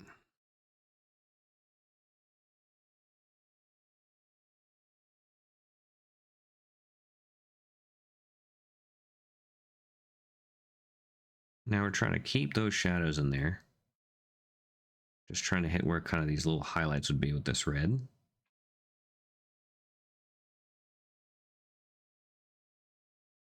I mean, like on the mushroom rims, as well as the areas that kind of stick out a little bit.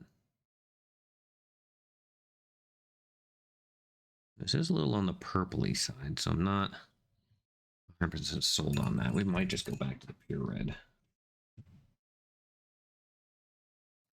I think that might be a little too much also. Well, you know, we'll find out, I suppose.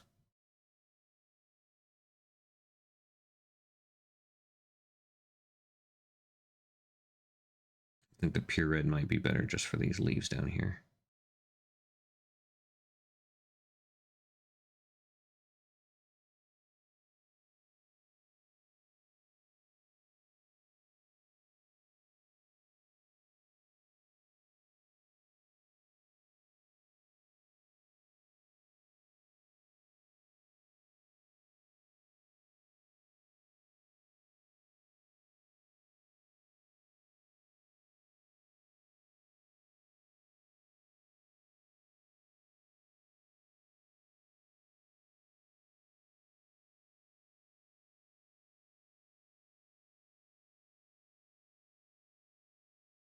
There we go. Now we're starting to get into the details here.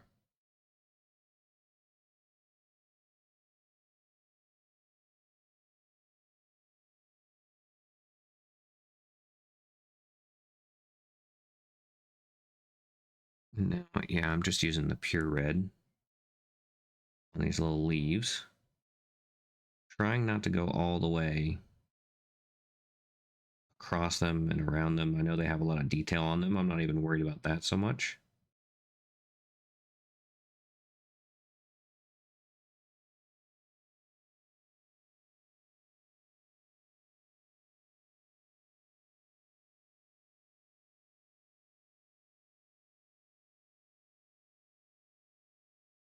So again, it's the contrast that's going to make them look good. So it may not be realistic, and I know the natural instinct, at least for me, is to paint the entire section that whole color. I'm specifically just working on kind of areas that would highlight a little bit. Mostly the edges and the tip of the leaves down there. And kind of the parts that stick out of this mushroom. Like the rims here, just around the little cuts.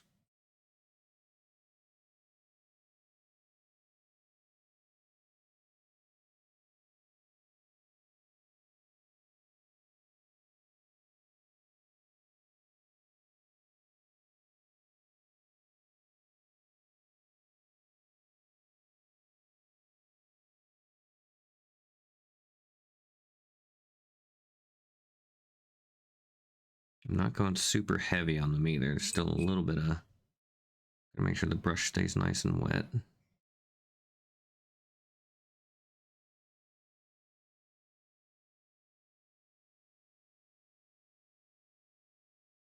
It's a little much.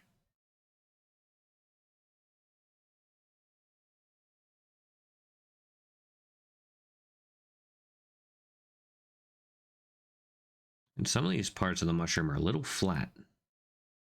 So don't be afraid to just kind of color in, not completely the whole thing, but just around, and kind of make your own texture on it, right? So they have some of these areas that are kind of...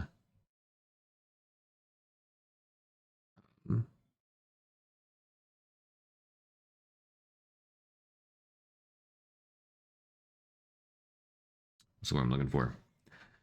Illusionist, thank you so much for the follow.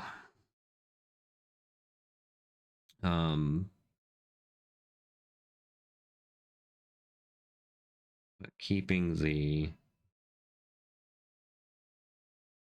insides where the shadow are.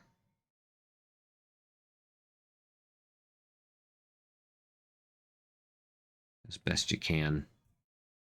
Again, it doesn't have to be these colors either. Definitely encourage you to go and do your own.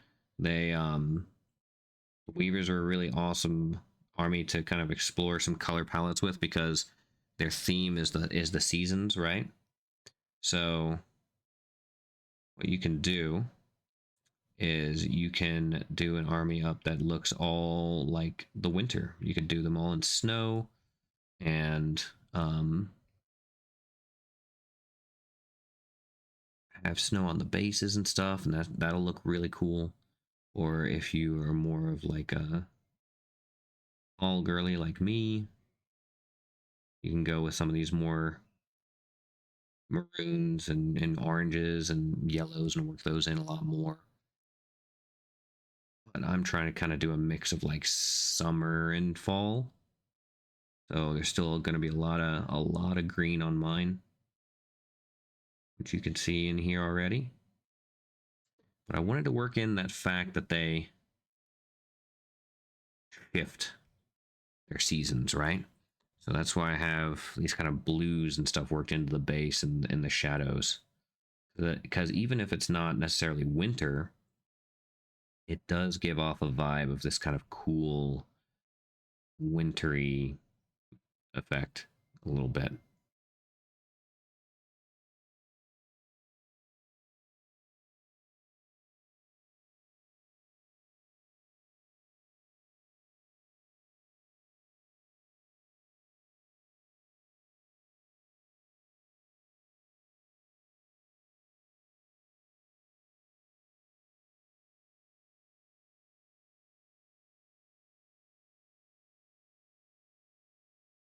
And again, you can kind of see here how I'm not going all the way up into that shadow area, but I'm just kind of pulling back towards the rim of the mushroom cap.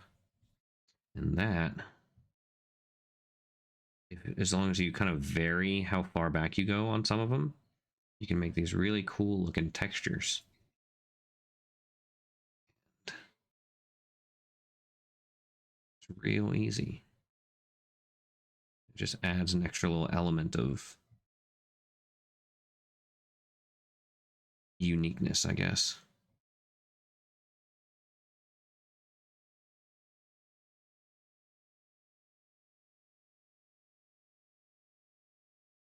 But also, if anyone has any questions about something they're painting that I can help out with, please don't hesitate to ask.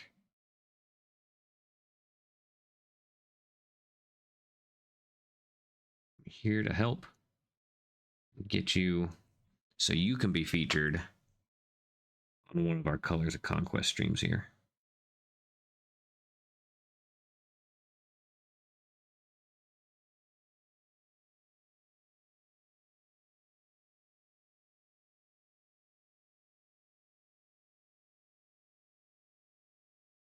And also, if anyone's going to Philly for PAX Unplugged, I will be there as well.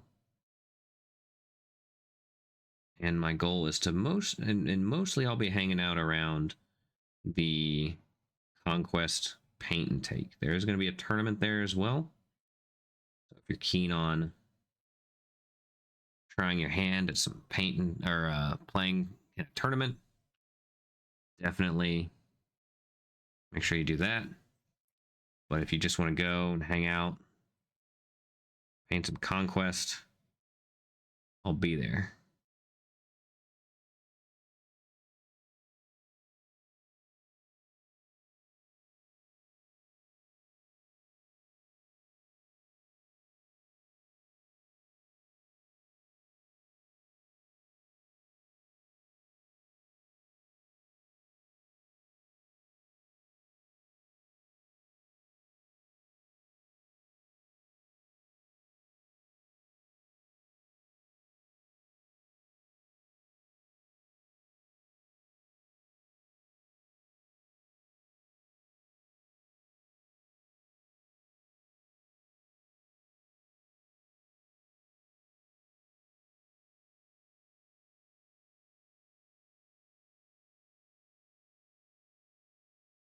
We're just going through, kind of just picking the highlights out of these red leaves a little bit. Kind of a dry brush, not quite there. Almost. If you get a small dry brush, you could probably just do that, to be honest.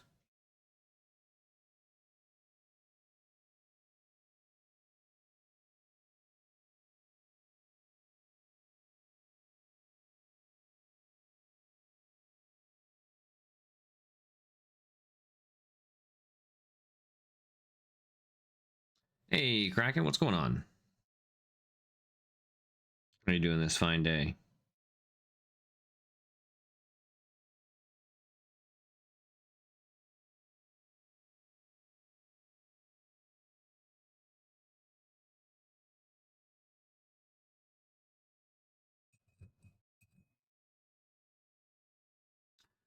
Playing catch up around the house. Totally get that.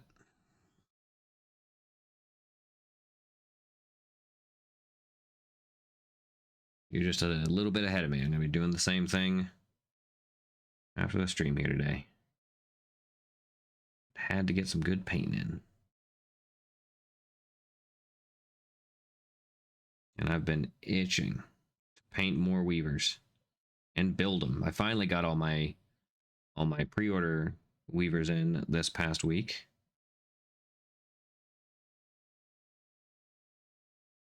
Although I need to place another pre-order so I can get me some dragons and some...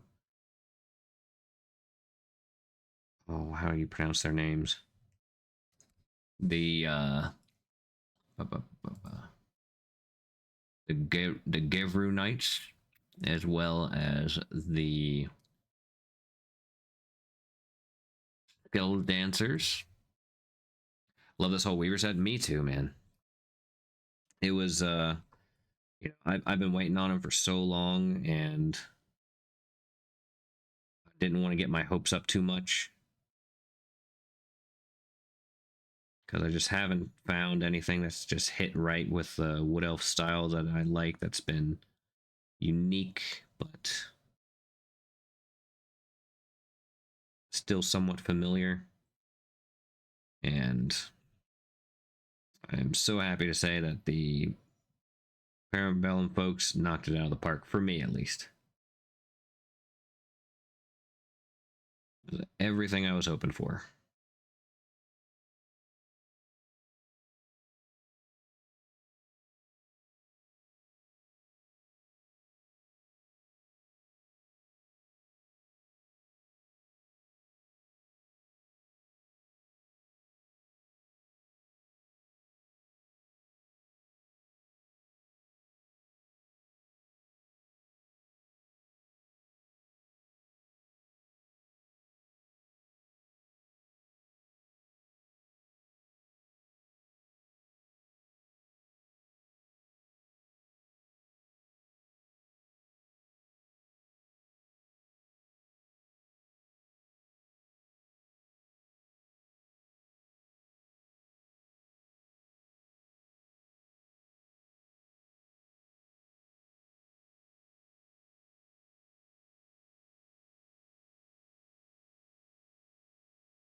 Those ones on the Antler Mouse? Yes. Also on Mooseback is a winning formula, right? It was really funny because in the way that they were described in their lore, instantly people picked up on it. They're like, so they're basically just like Canadian Mounties riding mooses. And they were like, oh no, they are exactly that unintentionally. It's quite funny. Okay. So let's roll in. Let's see what that green skin was that what we were using? Using a little bit of rainforest, I think.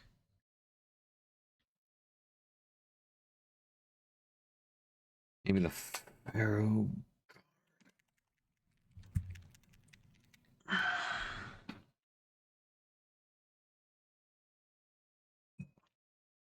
Looking for battle beavers.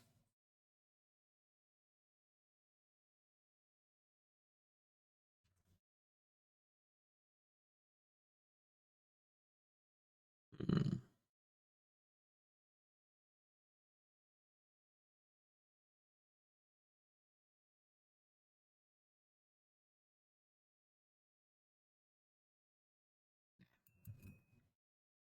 Cobra chickens.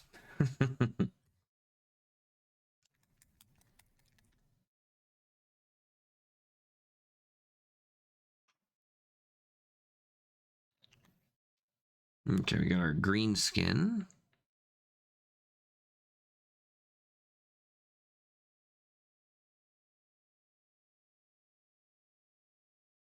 And a little bit of that rainforest, I think, to it. Maybe something else. Maybe not. Probably add actually a little bit of this yellow to it. This demonic yellow to give it a little bit of. So it's not just kind of a pure green. We don't want it to go too bright, but we don't want just a pure green skin color either. It's a little pale. And a little bit of that yellow kind of make it a bit warmer too. Yeah, I think that's gonna be a good combo there.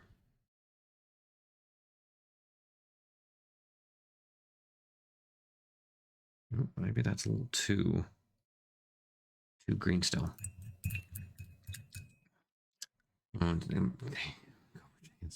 Yeah, probably would.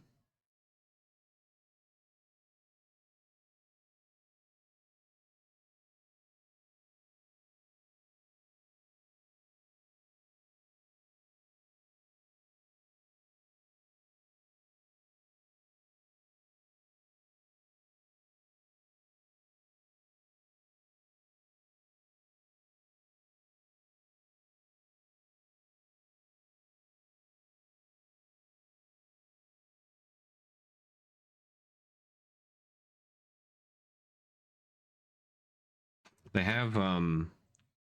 have a deal going out right now. If you get a certain amount, I think it's like $100 worth of Conquest ordered here in the next month or so, then you get a free Krampus miniature. I'm not sure what it counts as. I think it counts as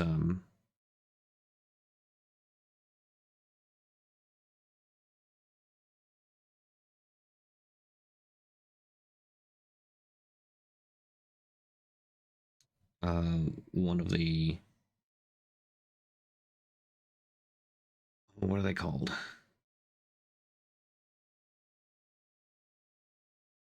One of the fawn folk from the city states.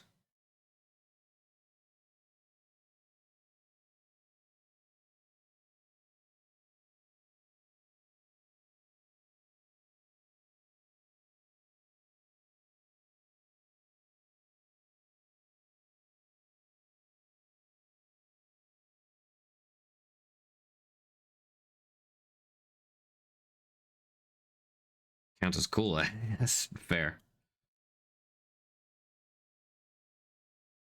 I'm really hoping I can convince them at some point to do a Nutcracker, like a little diorama or something of some sort of biomanced Rat King versus, I don't know, some sort of like, I don't know, Dwagehome automaton or uh,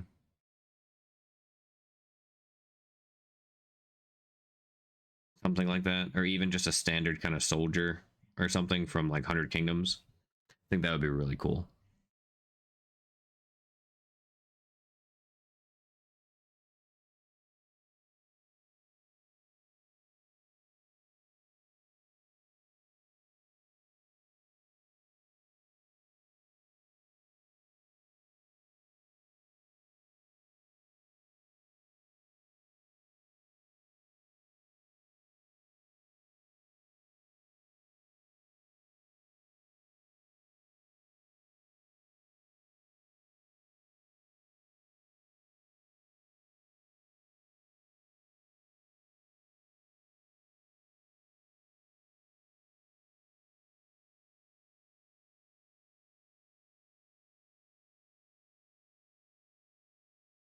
Okay, now we're just going back through with this yellow green mix, mostly yellow. Put some highlights in on these little vines that they got going on.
Okay, we're gonna do more of that mix.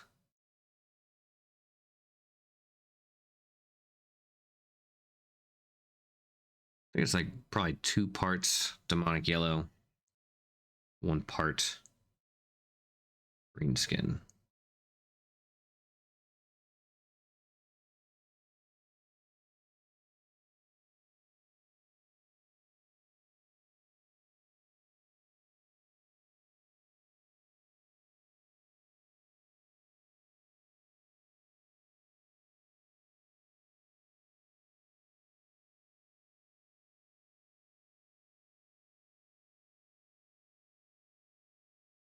And I'm still not sure. I think I'm gonna go over the thorns on their vines a little bit. Very likely, if I don't get it to it today, I may try to go back over those. Just a little bit of red or something. Because if you notice in like regular thorns and stuff, right? They usually have a little bit of discoloration that are different than the actual plant itself. There's some green in there usually, but they usually like a little bit of red and stuff too. Which would fit with this whole thing, so.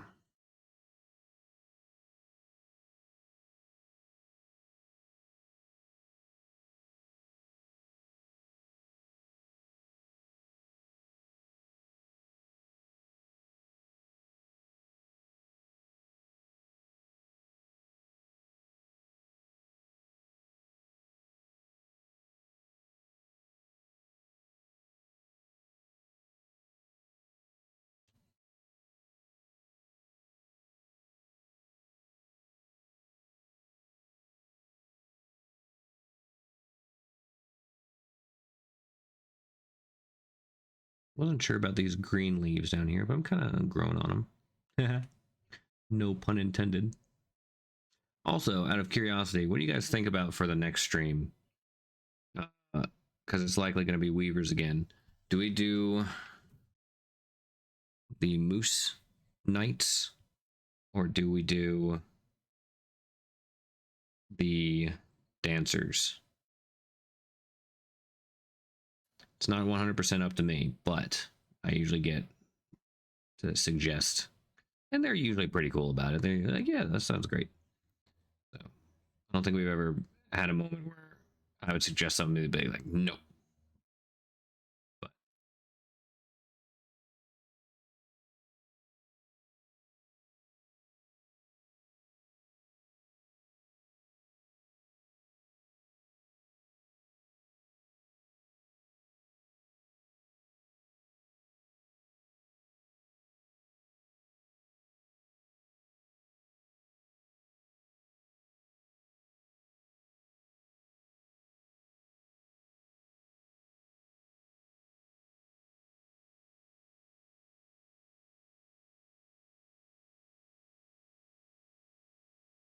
okay.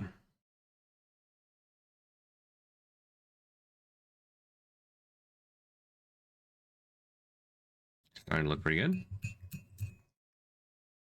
Now here's something that's going to be kind of funky. I'm going to go in just with yellow.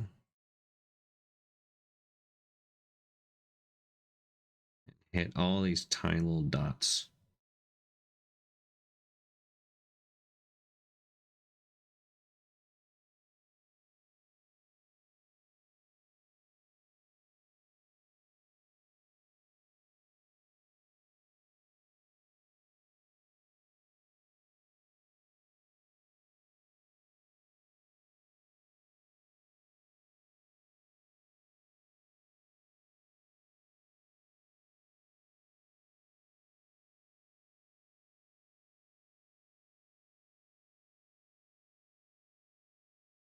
Because like the...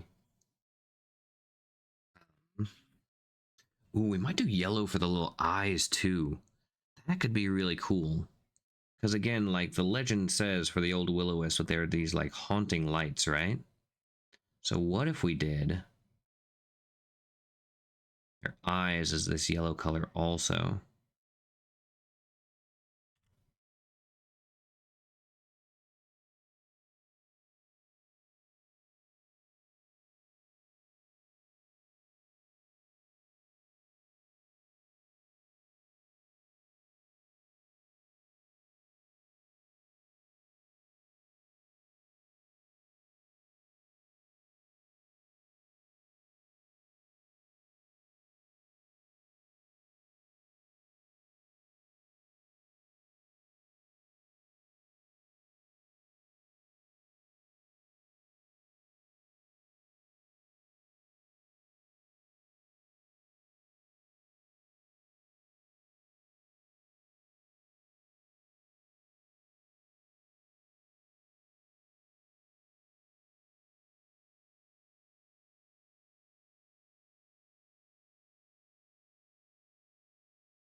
I have these yellow dots on all these.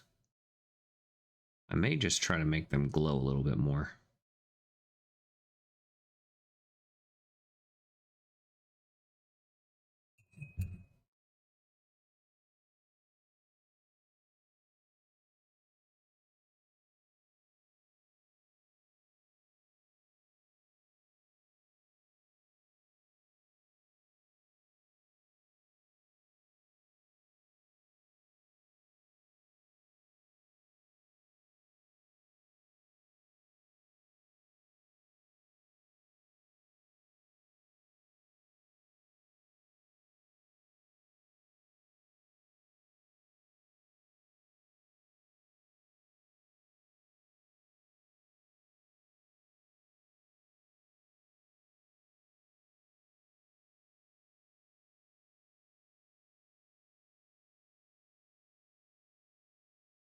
Because it would kind of make sense.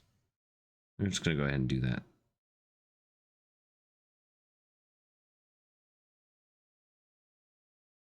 I can at least get it for the big eyes. The smaller ones are going to have to get a different brush.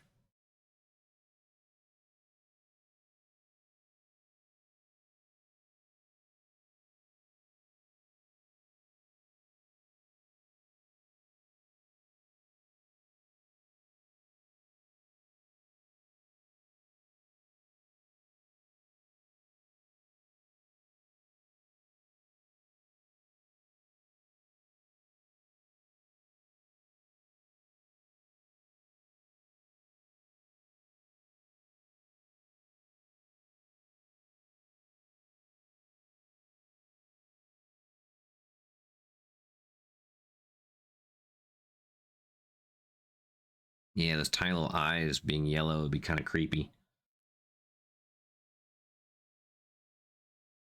I'm glad that worked out. I wasn't quite sure what I wanted to do with those, but I think that's going to work really nicely.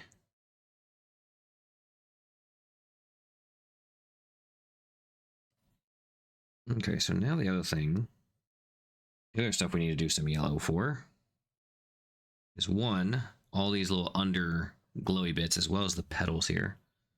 Let's go ahead and work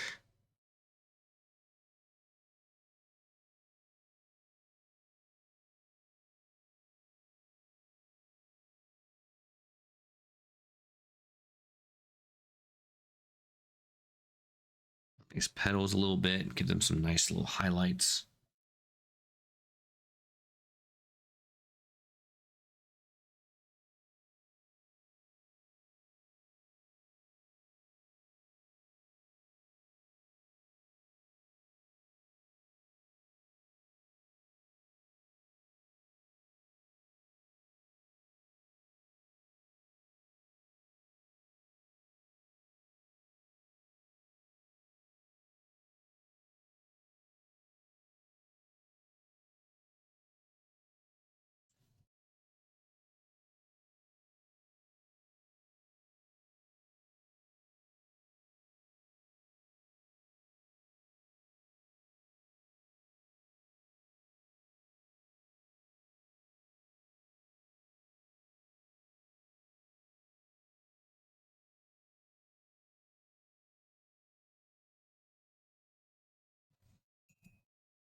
Also get this little eyeball back here. It's a little too light. Too much water.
This is one of the easier parts, just kind of working up these highlights a bit.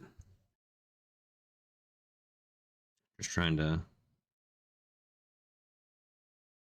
get some nicer bright colors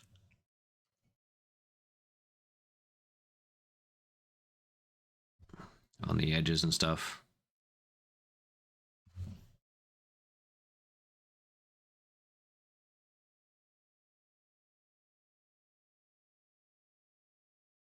Nothing too crazy.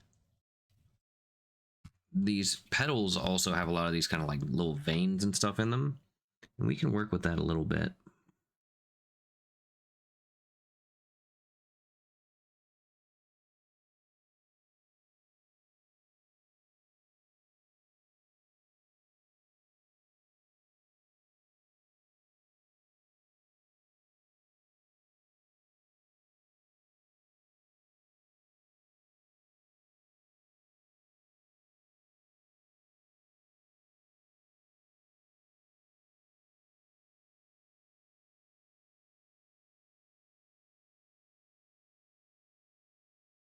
I'm not being too careful or concerned about where the brush strokes are going either on those, because like I said, there's a lot of those little veins and stuff on these petals, and it's cool to be able to get some of them.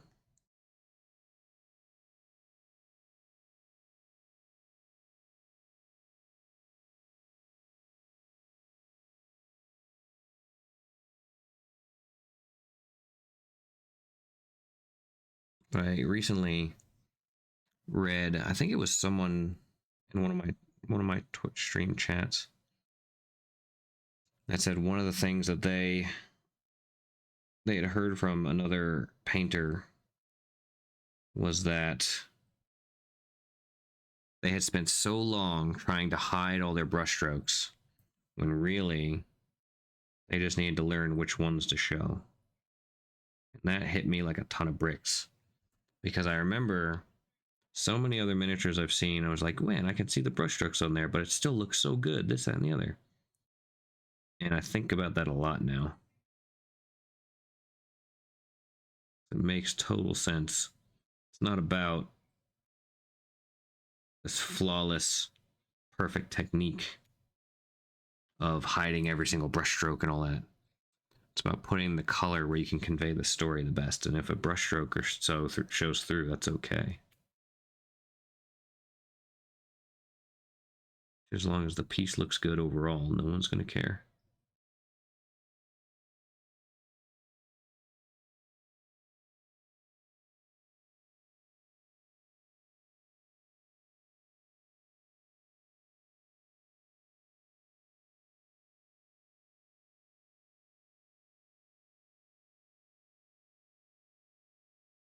It's real red over here, real orange over here, I guess.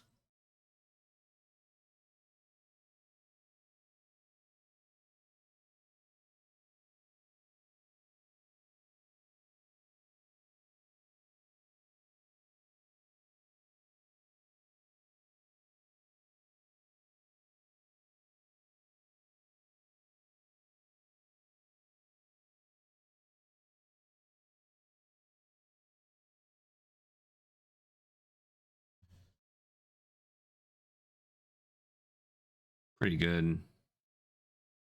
Reddish orange flower on top. I can dig it. Now, I'm going to go over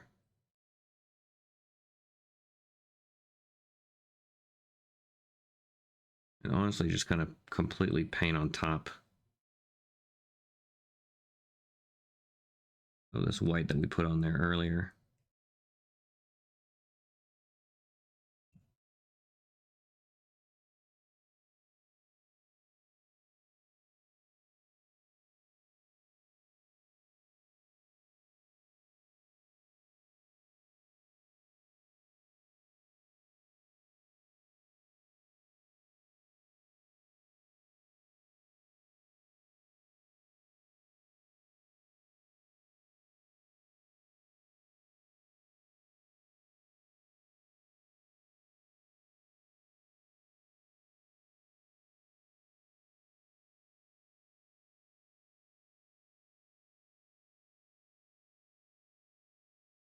Look how bright that yellow looks right now.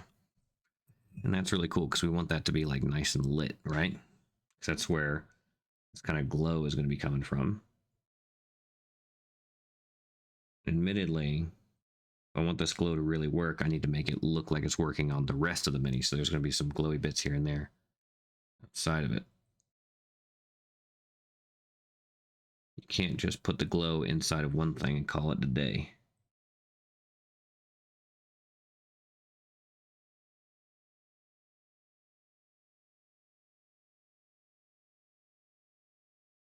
Because glow has to interact with the things around them.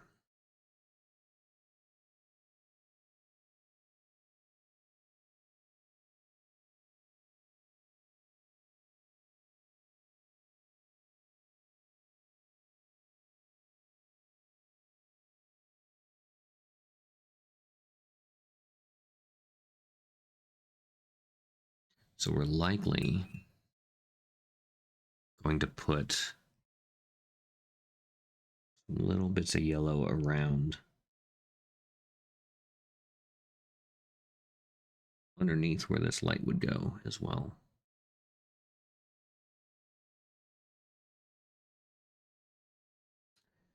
What I'm really tempted to do is maybe take a little airbrush action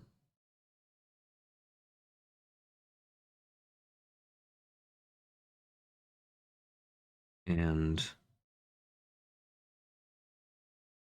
hit these tiny little dots on top with just a tiny little bit just of white. So I can paint back over it with the yellow.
Too shabby. We're also gonna get some yellow down here before I forget this little guy.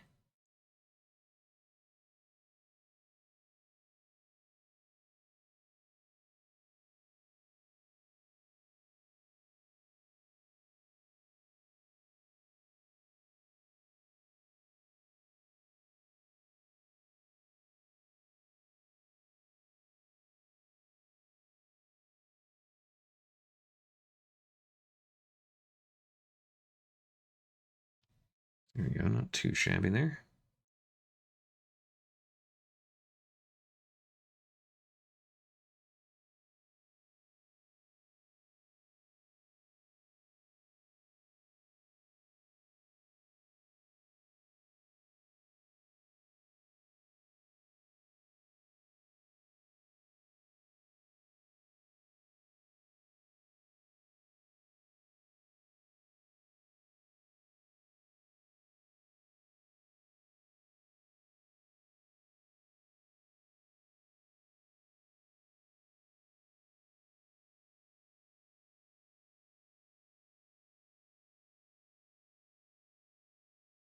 Not too shabby. But now is kind of where a little bit of the hard part comes in. We gotta paint the bark, right? Before we get too far carried away with the rest of this. Let me see where all my browns are. Ancient stone might be helpful. We got onyx skin. Fur brown flow to red, I think.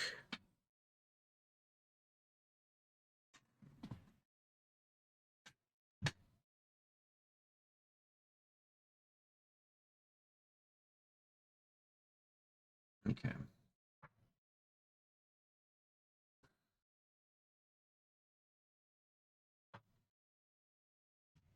I'm going to, I think, I kind of want to work a lot of these.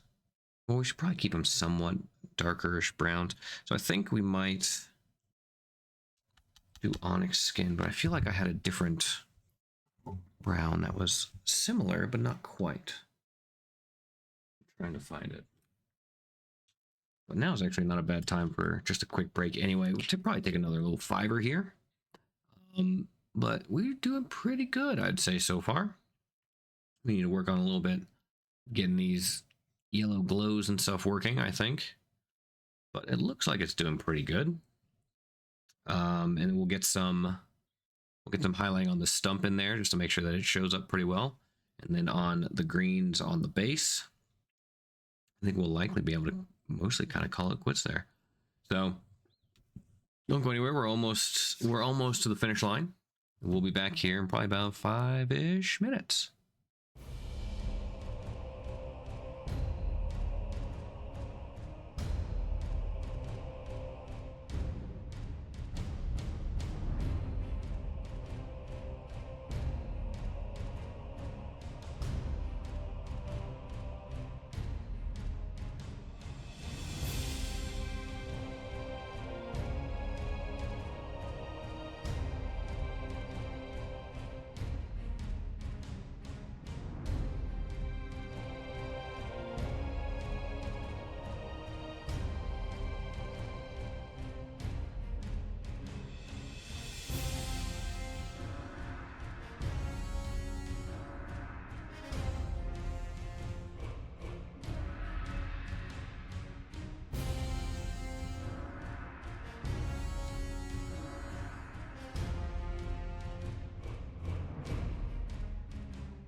Alrighty, we are back. Is the music wavering and warping to anyone else? Oh, was it? Huh. That's odd. I apologize if that was the case. I can't hear it on my end, so I'm not sure.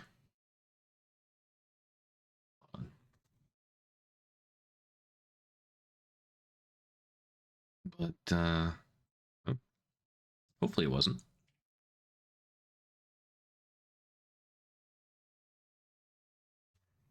All right, let's see.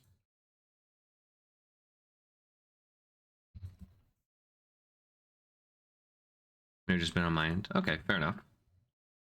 But am I warping around? Because if so, that would make sense if it was only on your end, I think. But either way, so I think what we're going to do is we're going to try to work up to kind of a lighter stone color.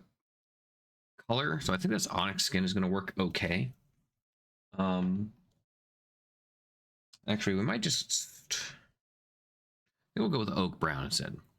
Oak brown seems like the move. We could work it up fully into more of a grayish, kind of whitish wood color, which I think would look really well on like the tree men specifically. We're gonna see how it goes with this. This is actually a kind of a perfect moment too, because this is just one little scenic part of the base in this tree, so we don't have to really worry too much about it not looking super coherent, because it'd be like, oh, it's just a one-off tree that just happened to look weird, you know. So I'm just gonna go straight with this oak brown, nothing crazy, no mixing, no nothing, just kind of watering it down just a little bit. And I'm gonna pop this out here real quick, and I'm likely just gonna do this on these little trees out here first.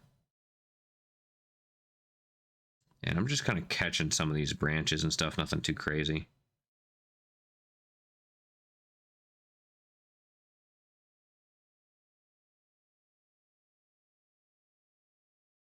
Just giving them a few little kind of lines here and there where it would kind of, you know, where there would be more catching on the wood a little bit. Like this is very blue, but there'd likely be a lot of stuff kind of rubbing up against it. So we can go in and kind of hit this side a little bit more.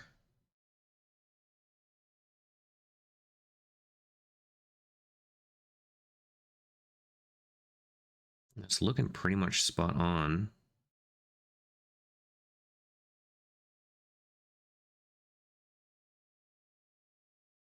These colors, which is good.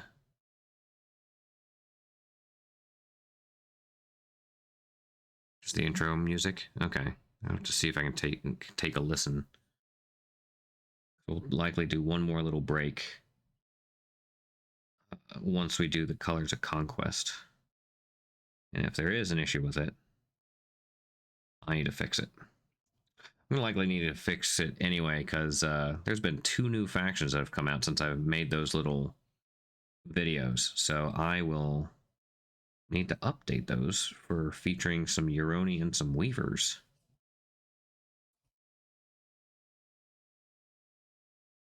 There we go. It's looking pretty good. Okay, so luckily we got to use that little background piece as kind of a test, because I didn't want to necessarily go in there and kind of ruin something, right?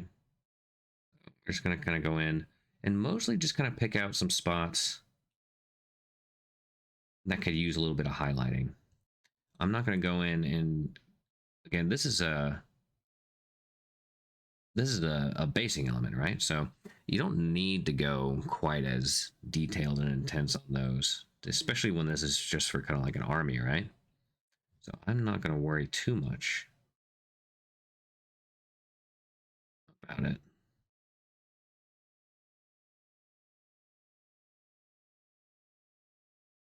I do want some of those details to kind of pop out.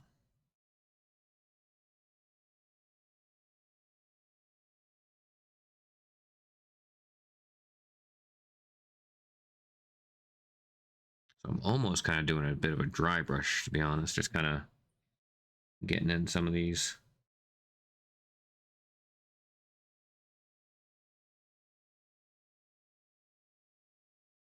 Highlight areas here.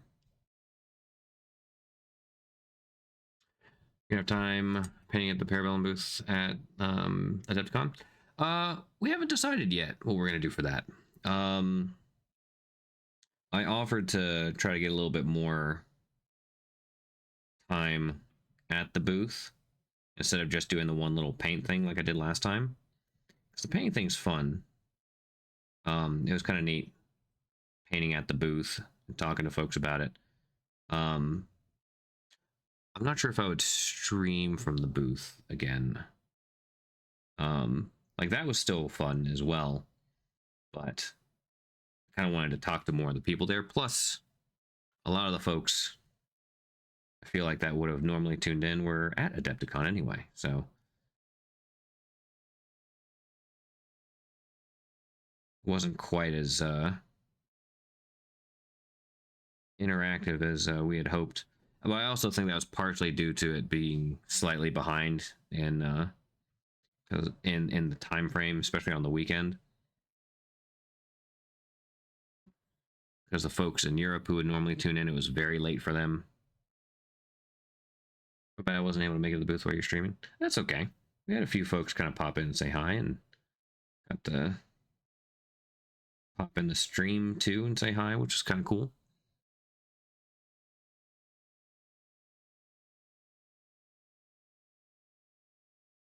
But I think just kind of painting in general at the booth would be a lot better of an option if possible.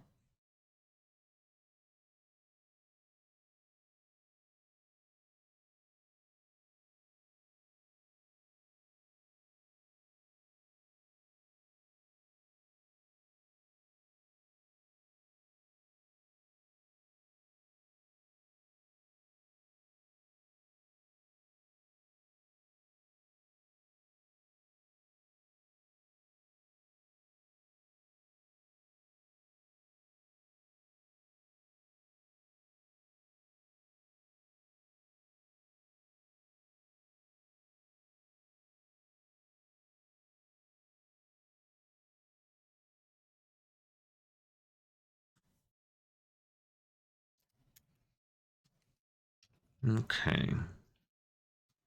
So we got some little highlights in there, but I think we can highlight a little better. Maybe we'll try this onyx skin.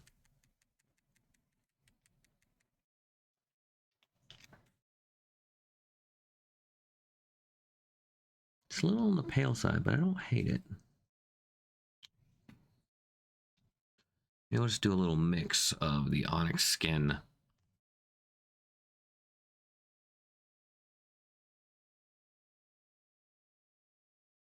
This darker bark. This oak brown. Let's test it out over here. Again, that's kind of the nice thing about having some basing elements that are somewhat similar, so you can kind of test them out a little bit before you get them out there.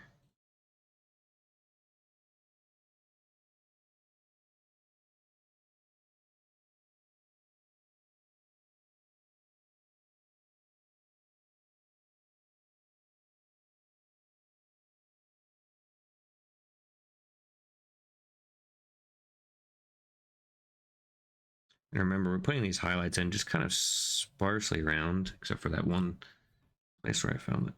Find that little cat here. Yeah, there we go.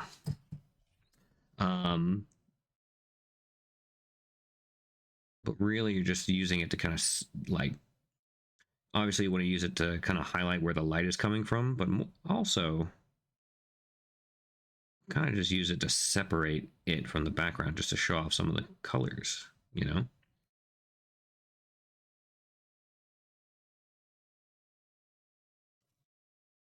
Just having a handful of little ones here and there go a long way.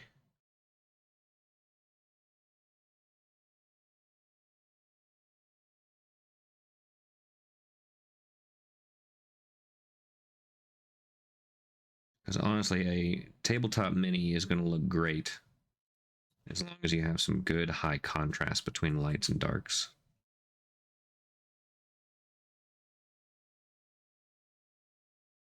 May not be like a competition winning miniature, although that also still applies. But that's the big difference between just kind of normal painting that I've kind of had to get my own mind out of, and painting for miniatures is high contrast is pretty much always going to help. And it's going to look real weird. Not even really look realistic at some points. But it will work wonders.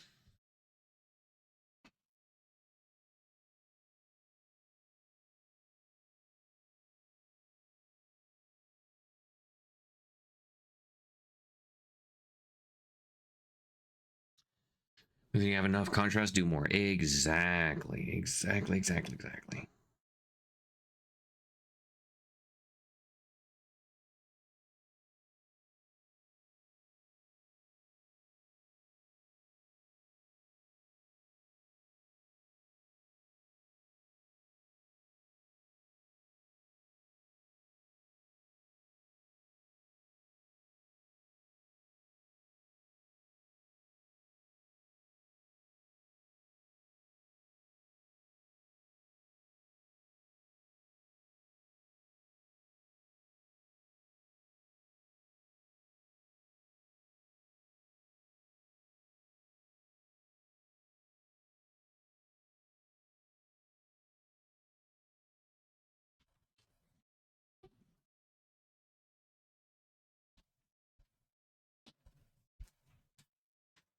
Okay.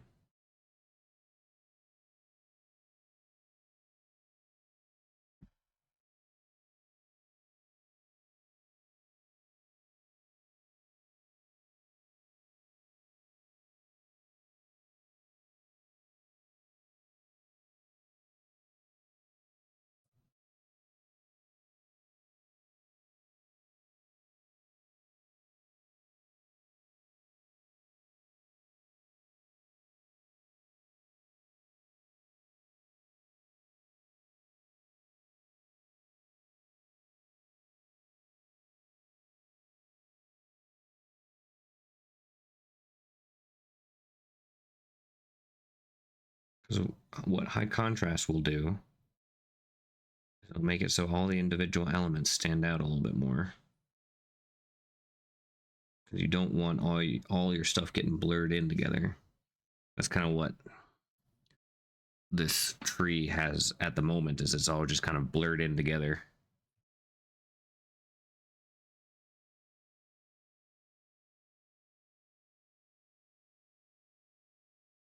And that's the thing for me. Blending has always been a big deal. So I have to constantly kind of remind myself of, hey, don't over blend it. Just let it go. It'll look good. Just don't blend too much.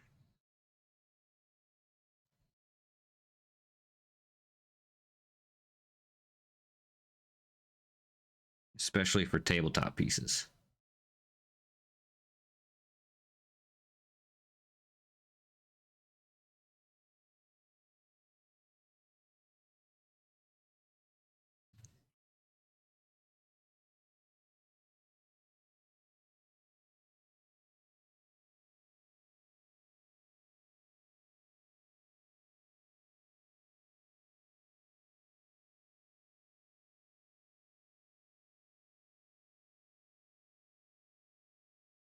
Oh, that's a little mushroom thing. Okay. Huh. All right, we need to go back in and paint that then.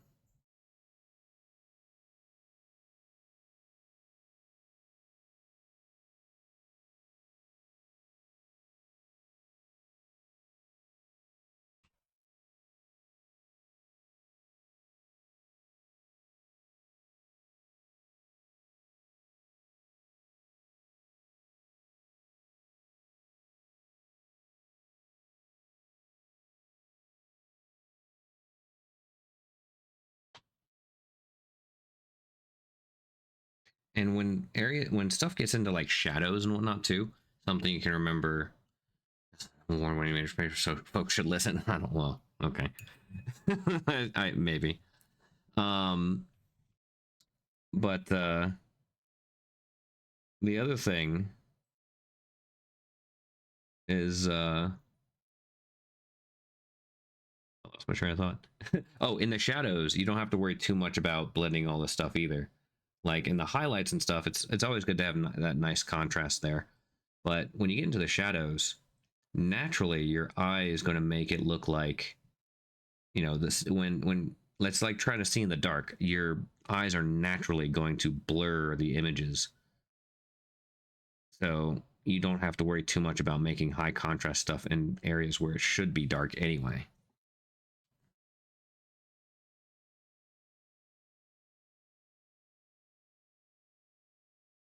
Which is why as you get closer to the light, you see more detail. And that's especially something to keep in mind if you're doing not just like dark pieces, but if you want to do like a diorama or something with some high, like a nighttime thing. It's one of the things I got as feedback from one of the dioramas I did.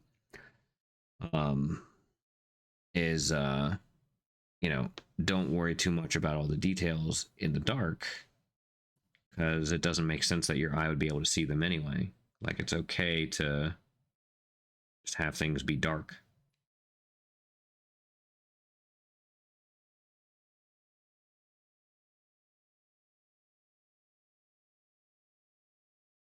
Okay, I got some good stuff in there. I'm gonna do one more bit of highlighting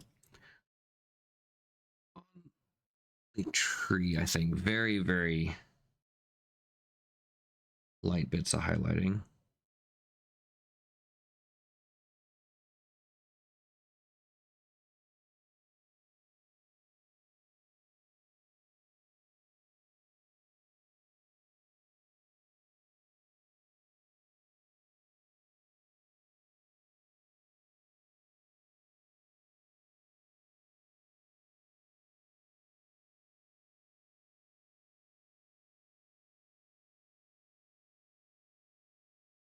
I'm really focusing this last level of highlighting on just a few little areas.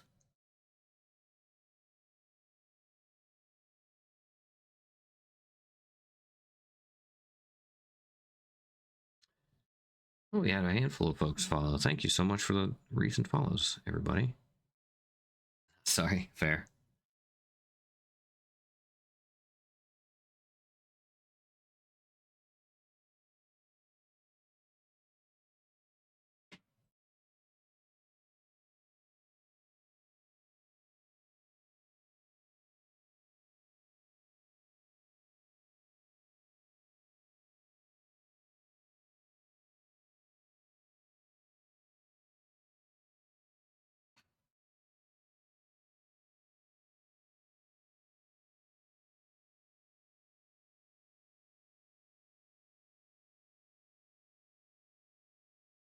One of the fun things about highlights too, especially if there's like not a lot of detail in where you're putting that highlight, you can really just kind of add your own and kind of wing it a little bit, and it'll pretty much look fine.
Okay.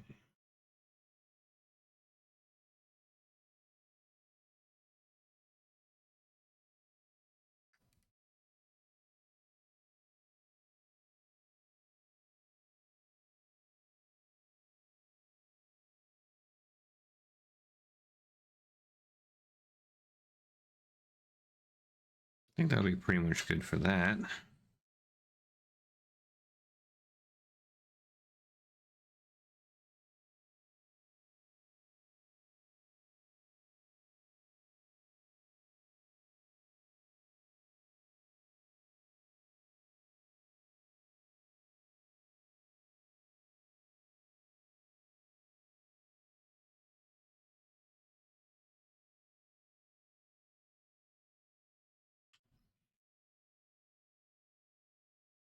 Not too shabby.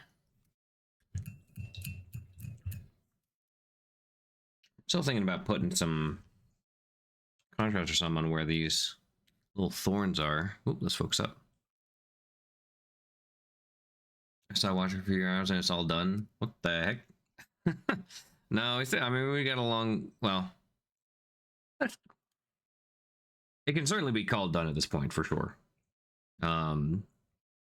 We got basically the meat and potatoes of all this pretty much close to where you would want to have it. Nothing too crazy. Mostly just doing speed paints and stuff, which is great. I'm gonna keep going on it a wee bit. One thing I almost forgot to do is highlight the vine.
That's fair. Well, let's. We got our little vine over here. So that's good.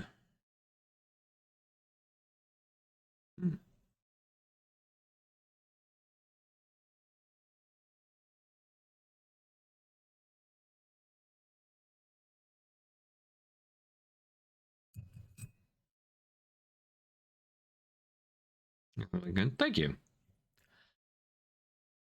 I think I want to do something with the frills. Not sure what.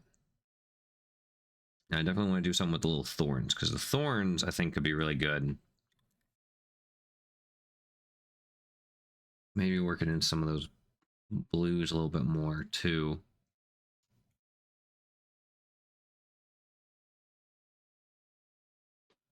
We could go with a little bit more yellowish on them.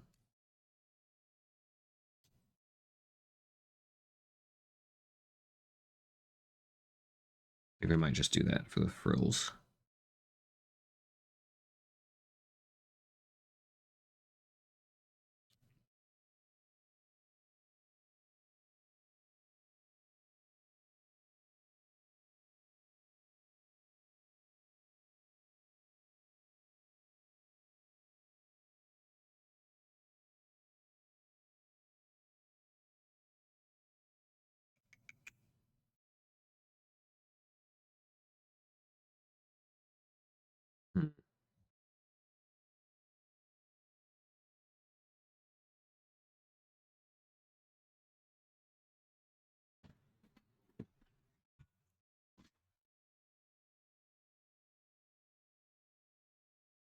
Yeah, I'm glad that this is the last Saturday you gotta work.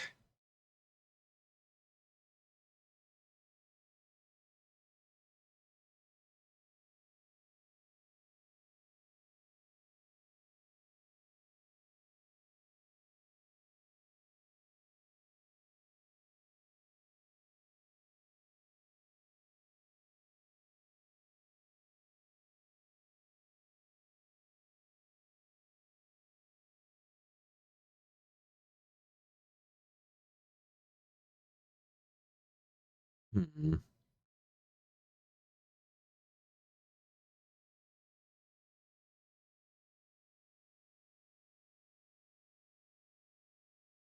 Not sold on doing yellow. Oh, you know what? I know exactly what we're gonna do for those frills. We're gonna do orange. We're gonna do kind of browns and orange, I think. That'll be kind of cool. But I think we might wait till to do that because honestly, we could, kind of call this done right now. But I'm not gonna do that. JK, I take my meds. I've been listening to that all day. Not even kidding. What a good song. Let's get out the tiny brush here. We're gonna get the yellow in the eyes. I want to get those kind of somewhat finished so we can move on to doing the glowy bits.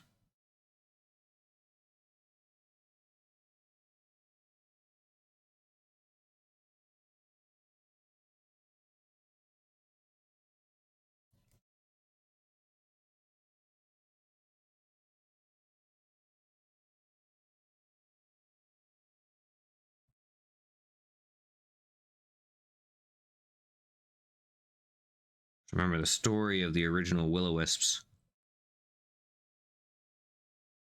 But they had these little glowing lights that they would lure people to their dooms in. So I want to really make sure that we hit that idea. And I really like the way that that the team, the Parabellum team, painted theirs. I didn't want to also do kind of the fluorescent avatar like glowy mushrooms.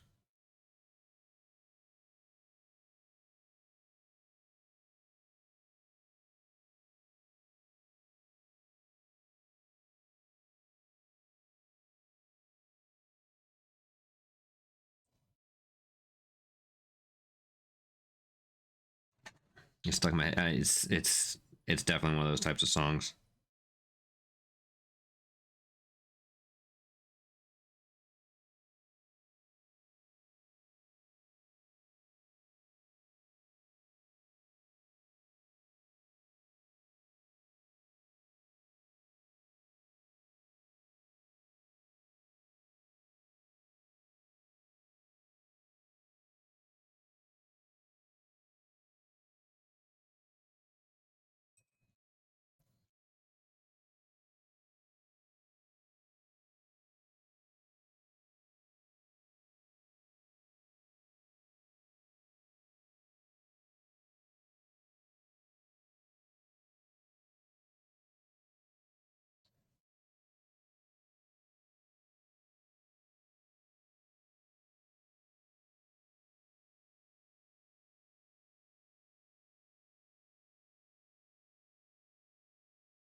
These sculpts are pretty crazy too. Like these eyeballs have like pupils sculpted into them.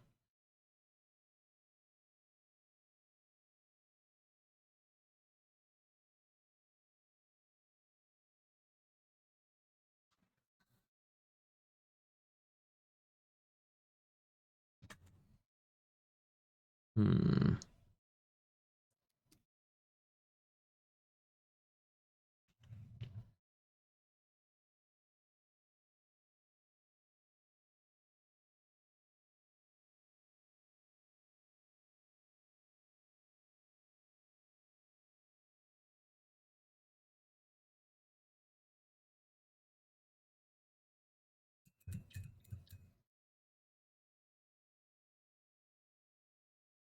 Okay.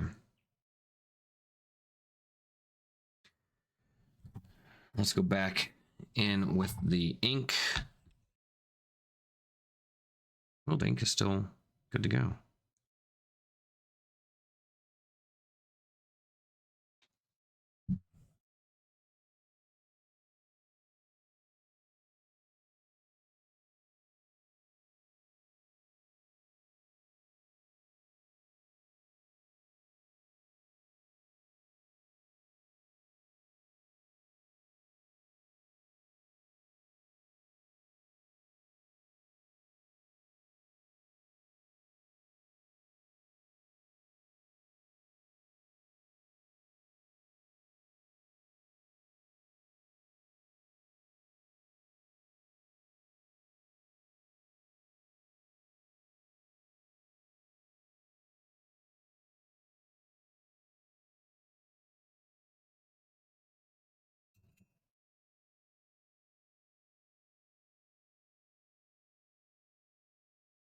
Okay. Where this is an acrylic ink. It is mostly going to fill in the recesses with this. So I can do, but it doesn't dry all the way. So a little bit of that yellow shows through, which is great. And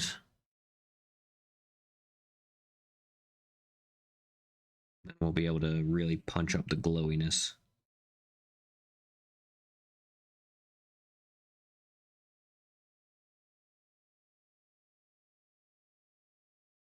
And this part of doing this, using the ink and everything too, is a bit of a process.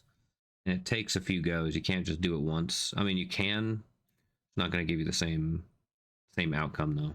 If you do it a few times, you'll really see some awesome results.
Hey, Plankwalker, good to see you.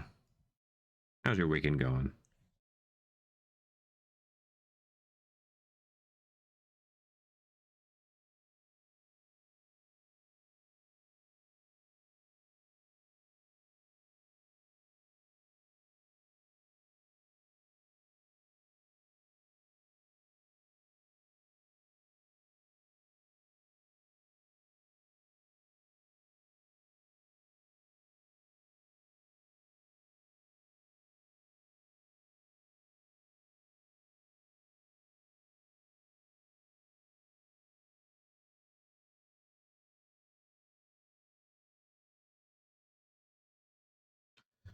No system move this weekend though? Oh, that's fair.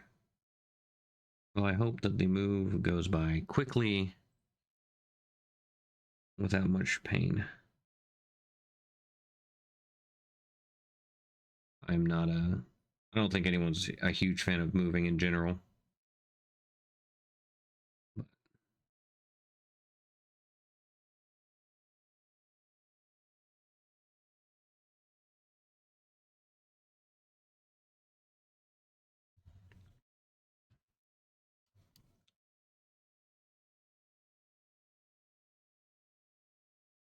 If I had my way, I'd move one more time. And that's it.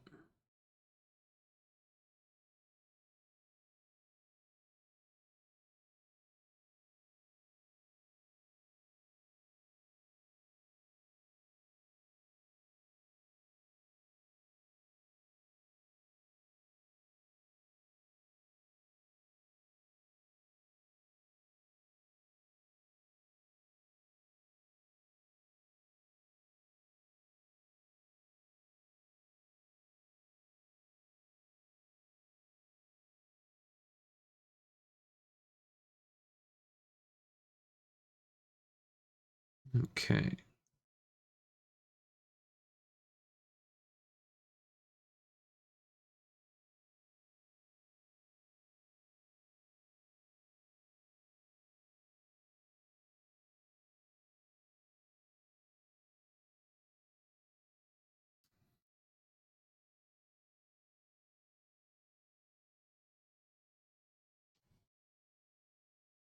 So these little glowy bits are looking pretty good. Unlikely.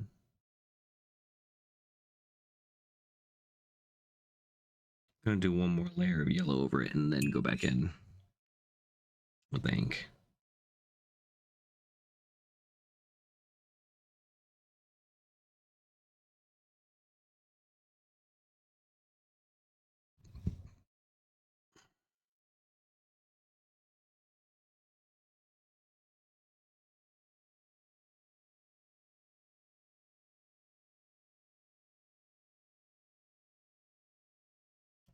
Just get you out of there real quick.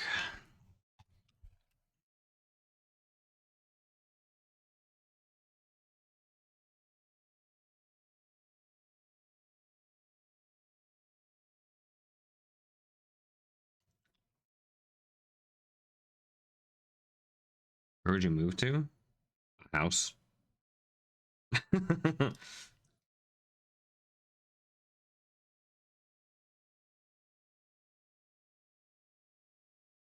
Ideally somewhere in the vicinity that I am now, but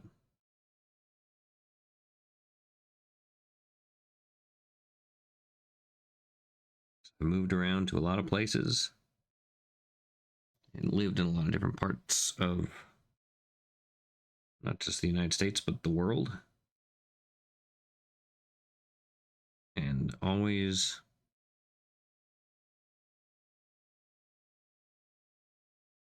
just almost pretty much consistently always just wanted to come back here.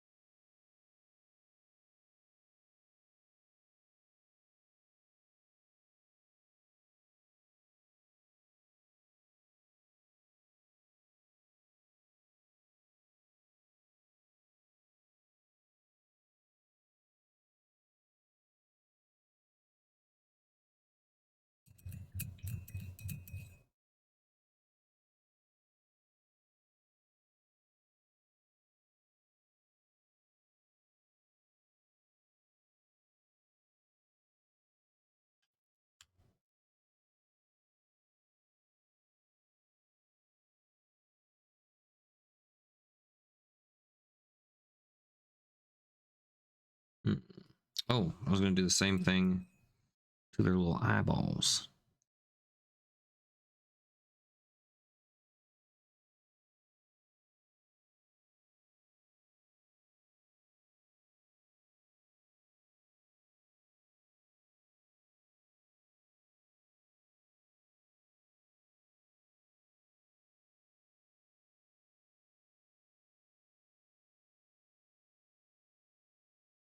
Perolalilas, I think is how that's pronounced, but thank you for the follow.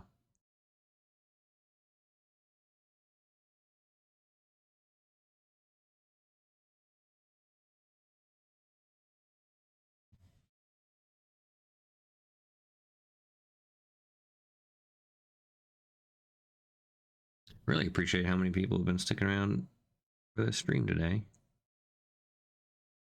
Even those folks who are lurking and whatnot, I really do appreciate it.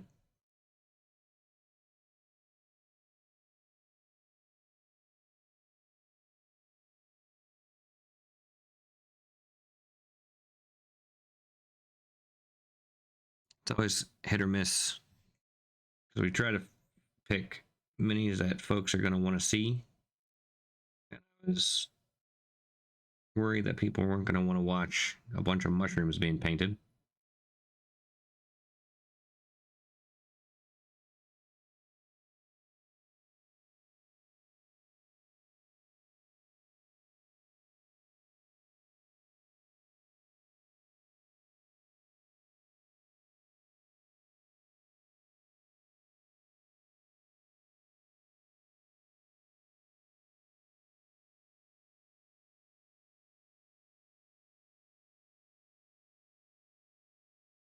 Oh, she's coming live. Yeah. Got like some bolo caps. Yeah.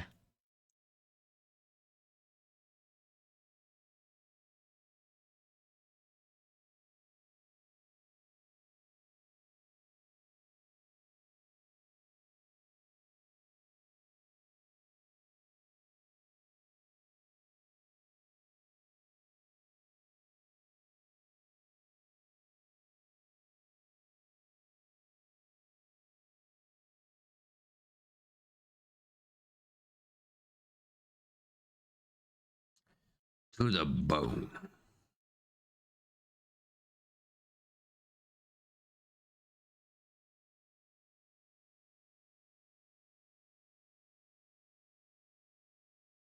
I posted that one TikTok slash Instagram reel of me like trying to lock in and get a project done. And it was for ironically a project for Conquest that is not done, which is my Kappa unit for my Euroni. And instead of getting distracted by playing Deep Rock Galactic. And I still get comments at least like once a week on that video of someone just saying rock and stone or something to the effect.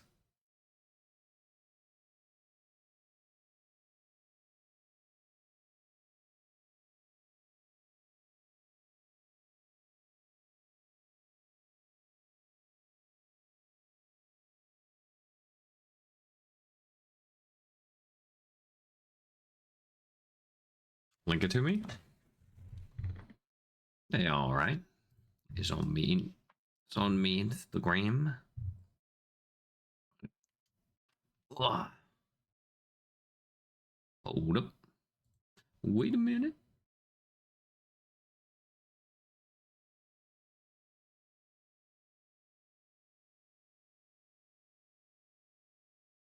Where did I post this one?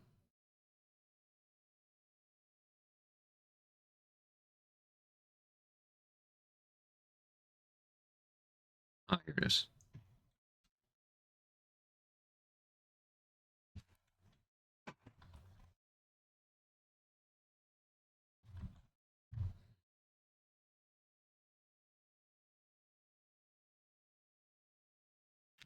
Ugh. That tracks for door fans that come up on the lines. Check the internet for memes. True.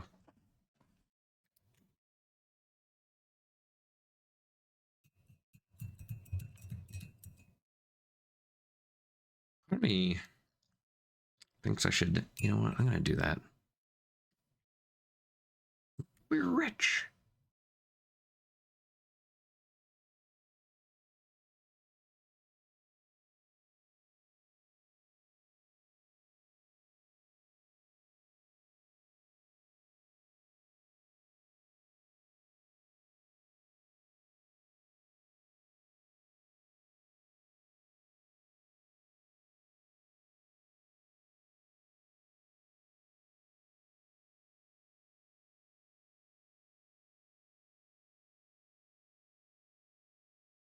For those who are a little worried about what I'm doing right now, I shall explain.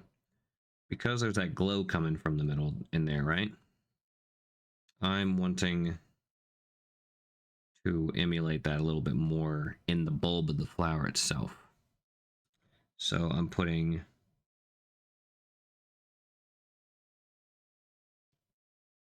this bit here of this ink.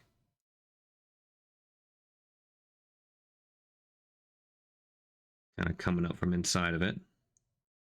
Because I can go back in with that yellow and make it look like it's glowing from the inside the bulb as well, hopefully.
It looks very white and glowy right now, and that's okay. We'll get it worked back up into yellow here pretty soon.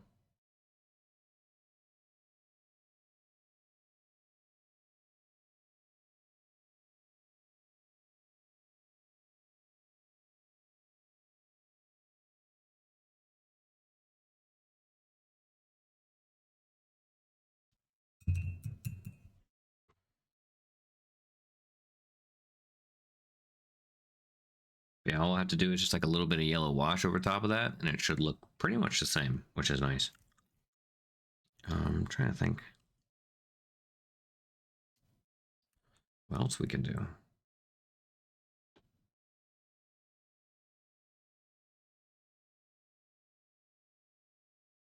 I start working some of this yellow in.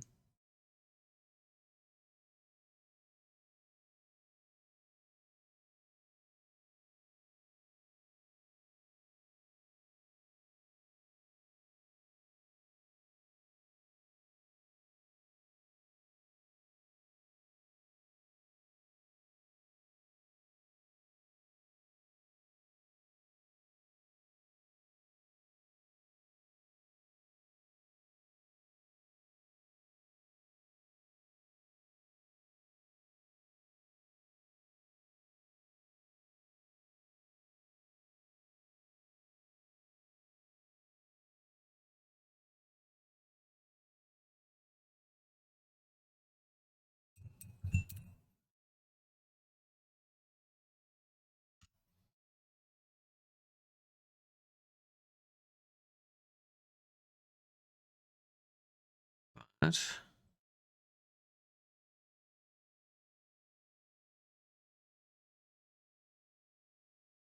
we're getting pretty close to announcing who is going to be the winners of the Colors of Conquest for the month of October.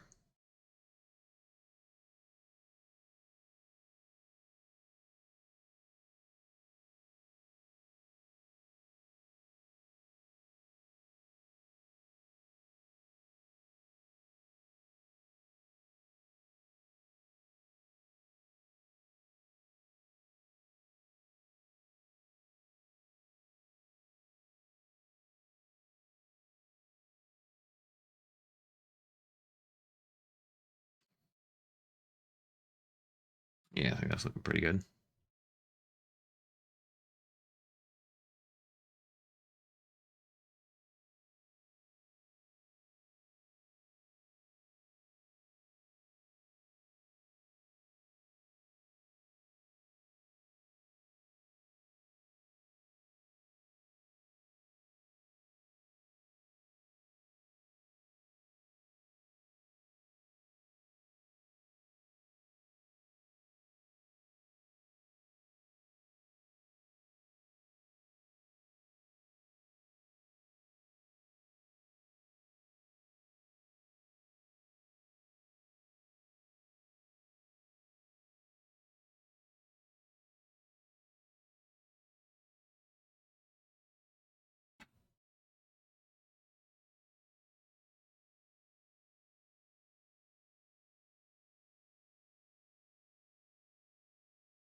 Oh, one thing I didn't think about actually, this would be kind of neat. Some of these mushrooms have like little cracks in them, right?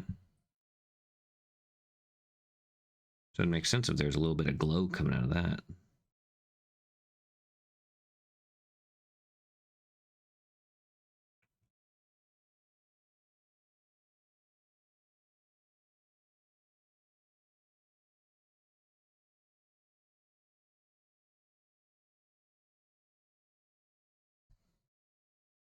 What flavor? What flavor of what? Mushroom?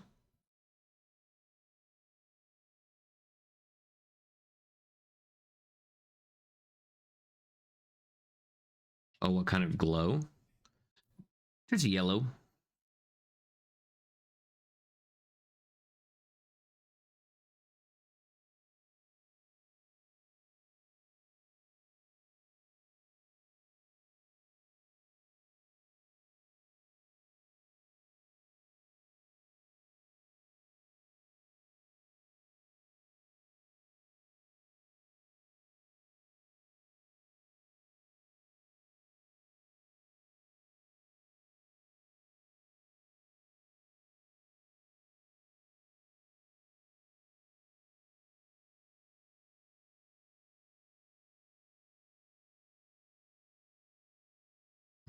Damn, she's good.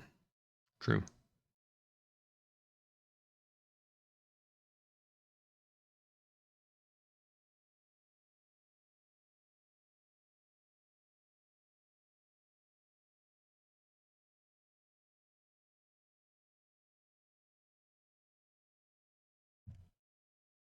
There's another one right there.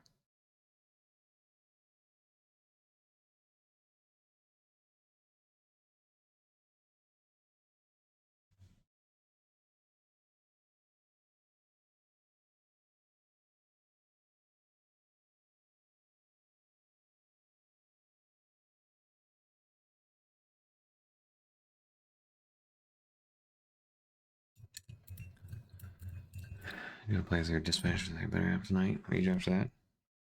No plans. Probably painting. So as you can see, the kind of technique I'm going for at the moment is for this glow is similar to kind of this. You want to make sure you keep the darks on the outside and the lights on the inside a bit. So you can see doing that kind of situation here. We aren't going that far with the darks because there's not like smoke and stuff. But you can see how it's starting to come along with the brights coming from the inside out. And we'll get some yellows up in here as well. Sort of magma effect? Yeah, kind of. We could go, actually thinking about it, we could go a little darker with these little flaps, similar to this, but just a little bit darker. That way it shows that there is a glow coming out, but not too intense. And that's likely the best option now I'm thinking about it. I don't think we'll have time here to do that today, but it'll be the exact same technique we've been working on this whole time, just a little bit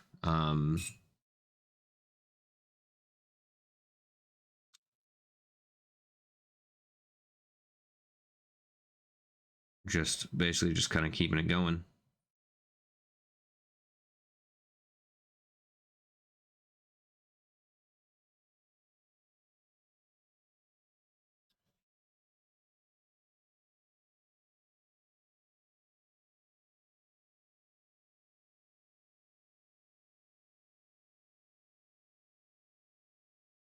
So smart.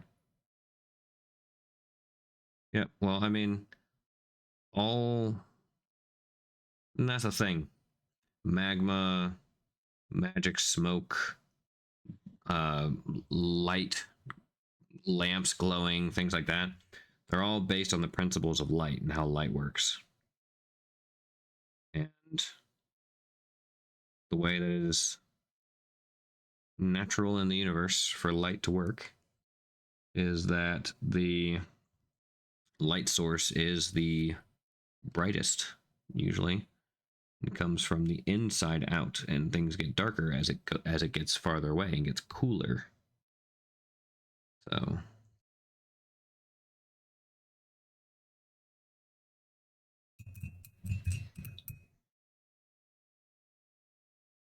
no.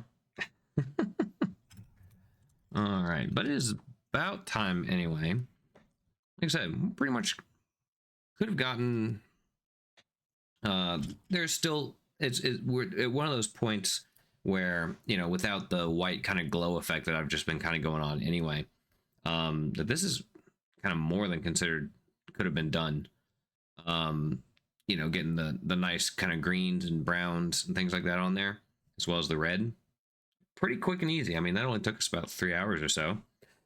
And at this point, I'm just kind of going in and doing some a little more fancy stuff. But really, all I'm going to do is just kind of wash some yellow over top of where all the white glow parts are, and that's mostly going to be it at this point. So, but it is about time for us instead to check out Colors of Conquest. So let me get a refill of my drink here real quick, and we will be back here in just like 2 or 3 minutes. I'm just going to put it 5 timer just in case, but be right back. Oh, hold on. Here we go.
I suppose we should probably get to it now, huh?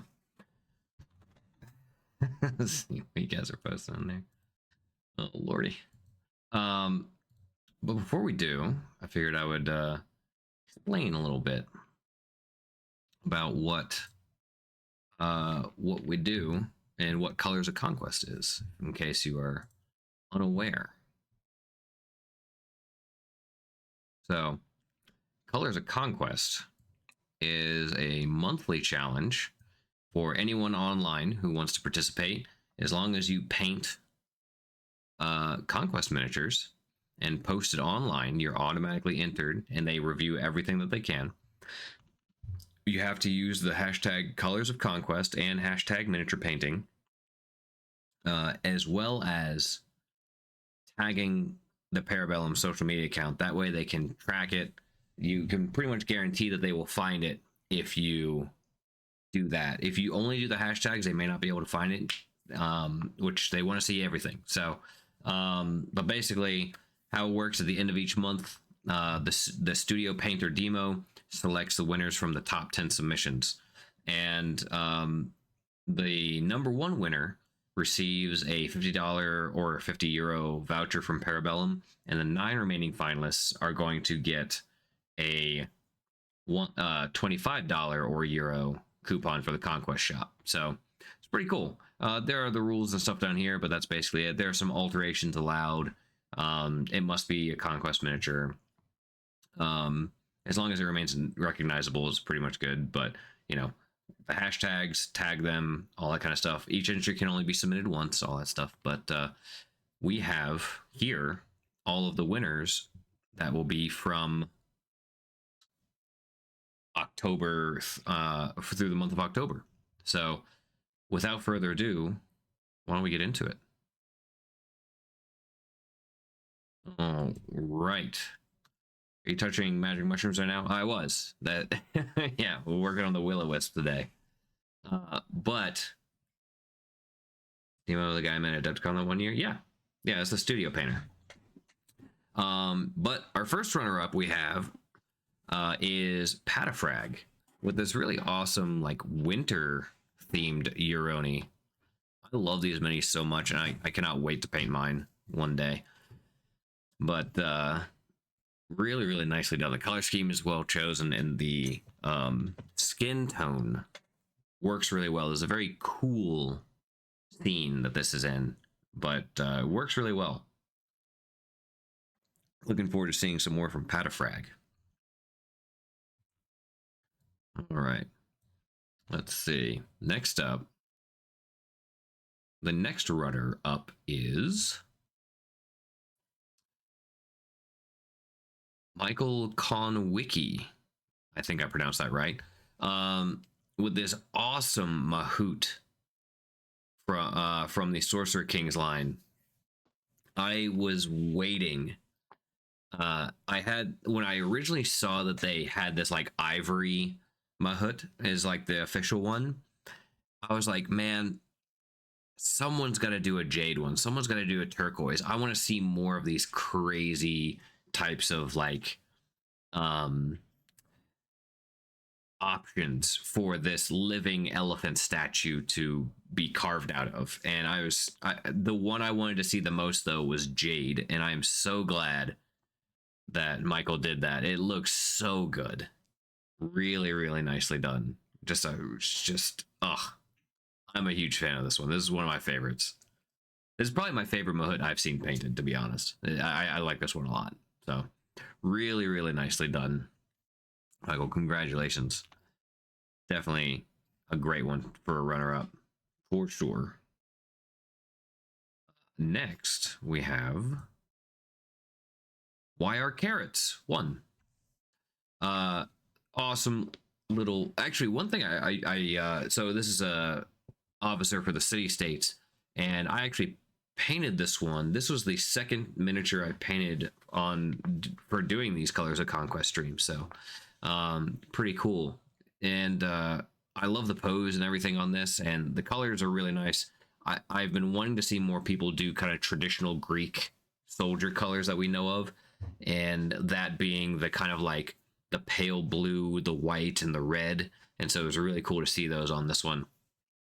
But also an interesting tidbit, and this is actually something that I did on mine as well, is the side part of that and the little thing on top. I'm not sure if that was intended to be kind of like a silver color on this or not, but it almost looks like a top knot or something you would see samurai do. But that's like a plug in the back of his head there. I didn't realize that was supposed to be one like cybernetic piece, and I painted the plug, but I painted the sides of his head skin toned. But this one, it looks like it was all painted like hair almost, which is kind of cool. Yeah, it's like a plug on the back of his head. I'm not entirely sure what it's for, but they have a lot of the city states I mean, they're basically Tesla punk Spartans. So, they have all sorts of weird, yeah, kind of like the Matrix a little bit. Yeah. I'll put that evil on them. Hey man, it's only a small, well, I mean, most of the army has some sort of I was going to say animatronics, but automatonics. Is that a word? Um, but yeah. Well, next up, they do flesh crafting. Yeah, pretty much. But next up as a runner-up, we have Rororo Minis with another officer unit from the 100 Kingdoms this time. Got that classic Crusader cross in there, looking really good. And the base is really nice too. It's kind of like standing on the side of a babbling brook, it looks like. But yeah, really nice, clean. I really love the tabard. It's really cleanly done. Some nice highlights in there. Yeah, exactly. The tabard's sick. It's really nice, and the dark metallics, non-metallic metals on there is really nice too. It's just a really well done thing. But I particularly do like the tabard personally. It's really well done. So, all right, next runner-up we have for today is from Marv Paints Miniatures, and I apologize in advance, Marv. This was hard to fit into this scene here. It's a very tall miniature, but I wanted to make sure, like, I could have zoomed in on the body of it, but I really wanted to make sure that we saw the non-metallic metals used on like the Naginata blade, because it just looks so good. But the entire thing is just really well done. But it's hard to go wrong with the kind of like turquoise and red and like bone color, especially for like Japanese themed factions. It's really cool. So well done, Marv. Marv was returning from last year too, last month too, because last month he had one of his other Euroni that won. So, all right, next up we have Wolf Skull with another Euroni. We got a lot of Euroni this one, but with the limited edition Kitsune. Love the lanterns and stuff on there, and also just how the one thing as interesting I've noticed for the Euroni particularly, because the Euroni are big, right? They take up a lot of space even on their own bases. So a lot of people, to kind of give them a little bit more storytelling to their basing, a lot of people have been going up with it. And so I did that myself too, with my Kitsune and a few others, but kind of going upwards with the basing and using the rest of that like stuff below it to kind of be able to play out a scene like with these stairs and stuff here is absolutely perfect. Really well done. All right, next runner up we have Mr. Poolman with Oberon, the Consort of Summer. And I really dig this one. I've seen a good bit of Oberons painted so far, but I haven't seen one like this. And with the splotching of like the grasshopper look on the legs and stuff is really cool. A lot of people leaned into like different types of kind of like praying mantises and stuff, like I did for mine, for example. But it was really cool to see someone kind of lean more into what looks like grasshopper style with this, which is kind of cool. But also on the inside too, that just really deep maroons and those blues and orange kind of coming out there is really, really interesting. And the gold on the idol is really sharp, even with that like bloodshot eye in there. It's kind of creepy, but looks pretty cool. So well done. Love the patterning out of the hands and legs. Yeah, exactly. That's what gave it away to me, that it was supposed to be like a grasshopper. So it really adds a lot to it. But the next runner-up we have is the one and only Overbite Miniatures. What can I say about Overbite painting that stuff that has not already been said? One, paints like a fiend in the best way. Two, always has the coolest pictures with like these intense backdrops. Like he's even got the smoke effects in there. It's crazy. But I was so excited when I saw that Overbite was going to be painting this thing up, because this is huge. If you don't understand, if you for those who have not seen this in person, I have. It makes every other monster look so tiny. It takes 2 monster bases put together to fit this model.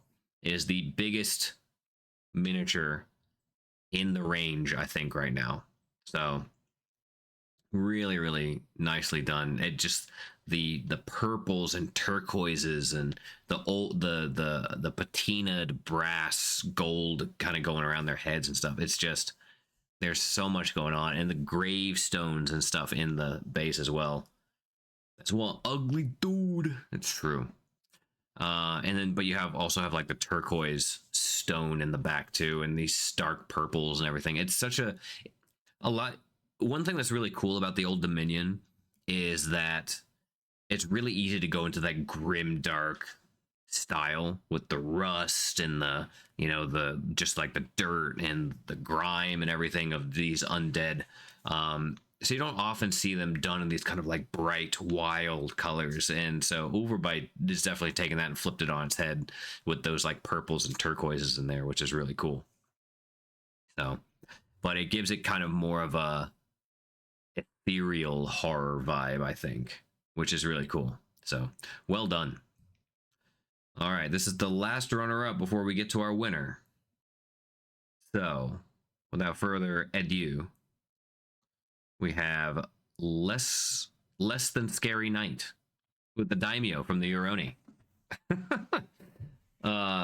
Really nice, honestly. The non-metallic gold on here is really smooth. And again, like I mentioned earlier when I was painting, just having some stark contrast is so important. Yeah, a lot of Uroni this month, but you can see, especially on like the blade of the katana too, there's just like that nice shiny line on there too. But this is what I was talking about. Contrast can go such a long way to making a miniature look so good, and with the feathers and stuff on it just looks great. So, and even the really dark gray against the black on the arms really stands out in a good way. So really nice. Can't wait to see the rest of the army. But the winner of October's Colors of Conquest, I think, Sig, you might like this one in particular. But the winner we have for today is High Putty with the... Oh, actually, I think I have this thing right up here. Yeah, the Leon Tarkos. The Clockwork Lion is one of the coolest concepts I think I've ever seen them do, and I'm so glad I picked one up. Because I'd like to do a display one after a while. But yeah, this one is just immaculate. What a swell guy. Yeah. It's just so nice. That's a proxy one, right? So yeah, you can use it as a proxy for a cavalry lord in your army, basically. There's no special rules for having an automaton lion. But it kind of made sense with the army being what it was. So, and I also thought it would be nice to just take a quick little look at a close-up of how well blended. And again, like I mentioned earlier, contrast is so important for miniatures to make them look good. You can see clearly where those shadows go and how they blend up into the light. Um, but feet. But yeah, the metallics on here, the gold on here is just so nicely done.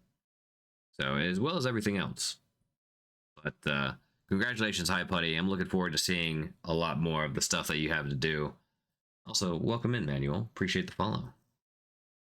But yeah, congratulations. It looks phenomenal. Definitely well deserved for the winner of this month. So very, very nice. So clean indeed. True enough. But that is about it for today, I think. We got some excellent work done on the Will-O-Wisps. We have we were able to get a good bit done again, just because washing speed paints and kind of mixing them together really helped out. And then taking that from there, we kind of worked it up and started working into those highlights and making that stark contrast. And that's really all you got to do, which is makes things really easy, especially when you're painting a full army. You got to do stuff that will help you paint things quickly. So things like speed paints and whatnot are just absolutely key to getting something done, because I know from experience, not doing that takes a very long time. So very much looking forward to continuing to make use of these speed paints as we go along. But thank you all so much for hanging out and watching through. Like I said, if you guys have any, I think the next month it is looking like we're going to be doing something either between the Skeld Dancers, the Mantis Ladies, or the Gevra Knights, the Moose Knights, basically. So it's going to be one of the two. So when this goes online or whatnot, make sure you comment and tell Parabellum which one you want to see, and we'll see which one we paint next time. But thank you all so much for congrats on the Colors of Conquest runners up and winner. Yeah, absolutely. And the moose, you want to see the moose? Okay, I'll see, unless anyone is very much bent on the other one, I'll see if we can get that going. But really do appreciate all the new followers that came in here. Again, we do this Colors of Conquest about once a month or so. So I hope to see you guys again here soon. But in case you would like to follow me on other platforms, I am you can follow me basically on most social platforms under Walter's Workshop, but here on Twitch I stream about twice a week usually, and then we do this one here once a month. So thank you all so much for hanging out, and we'll see you next month.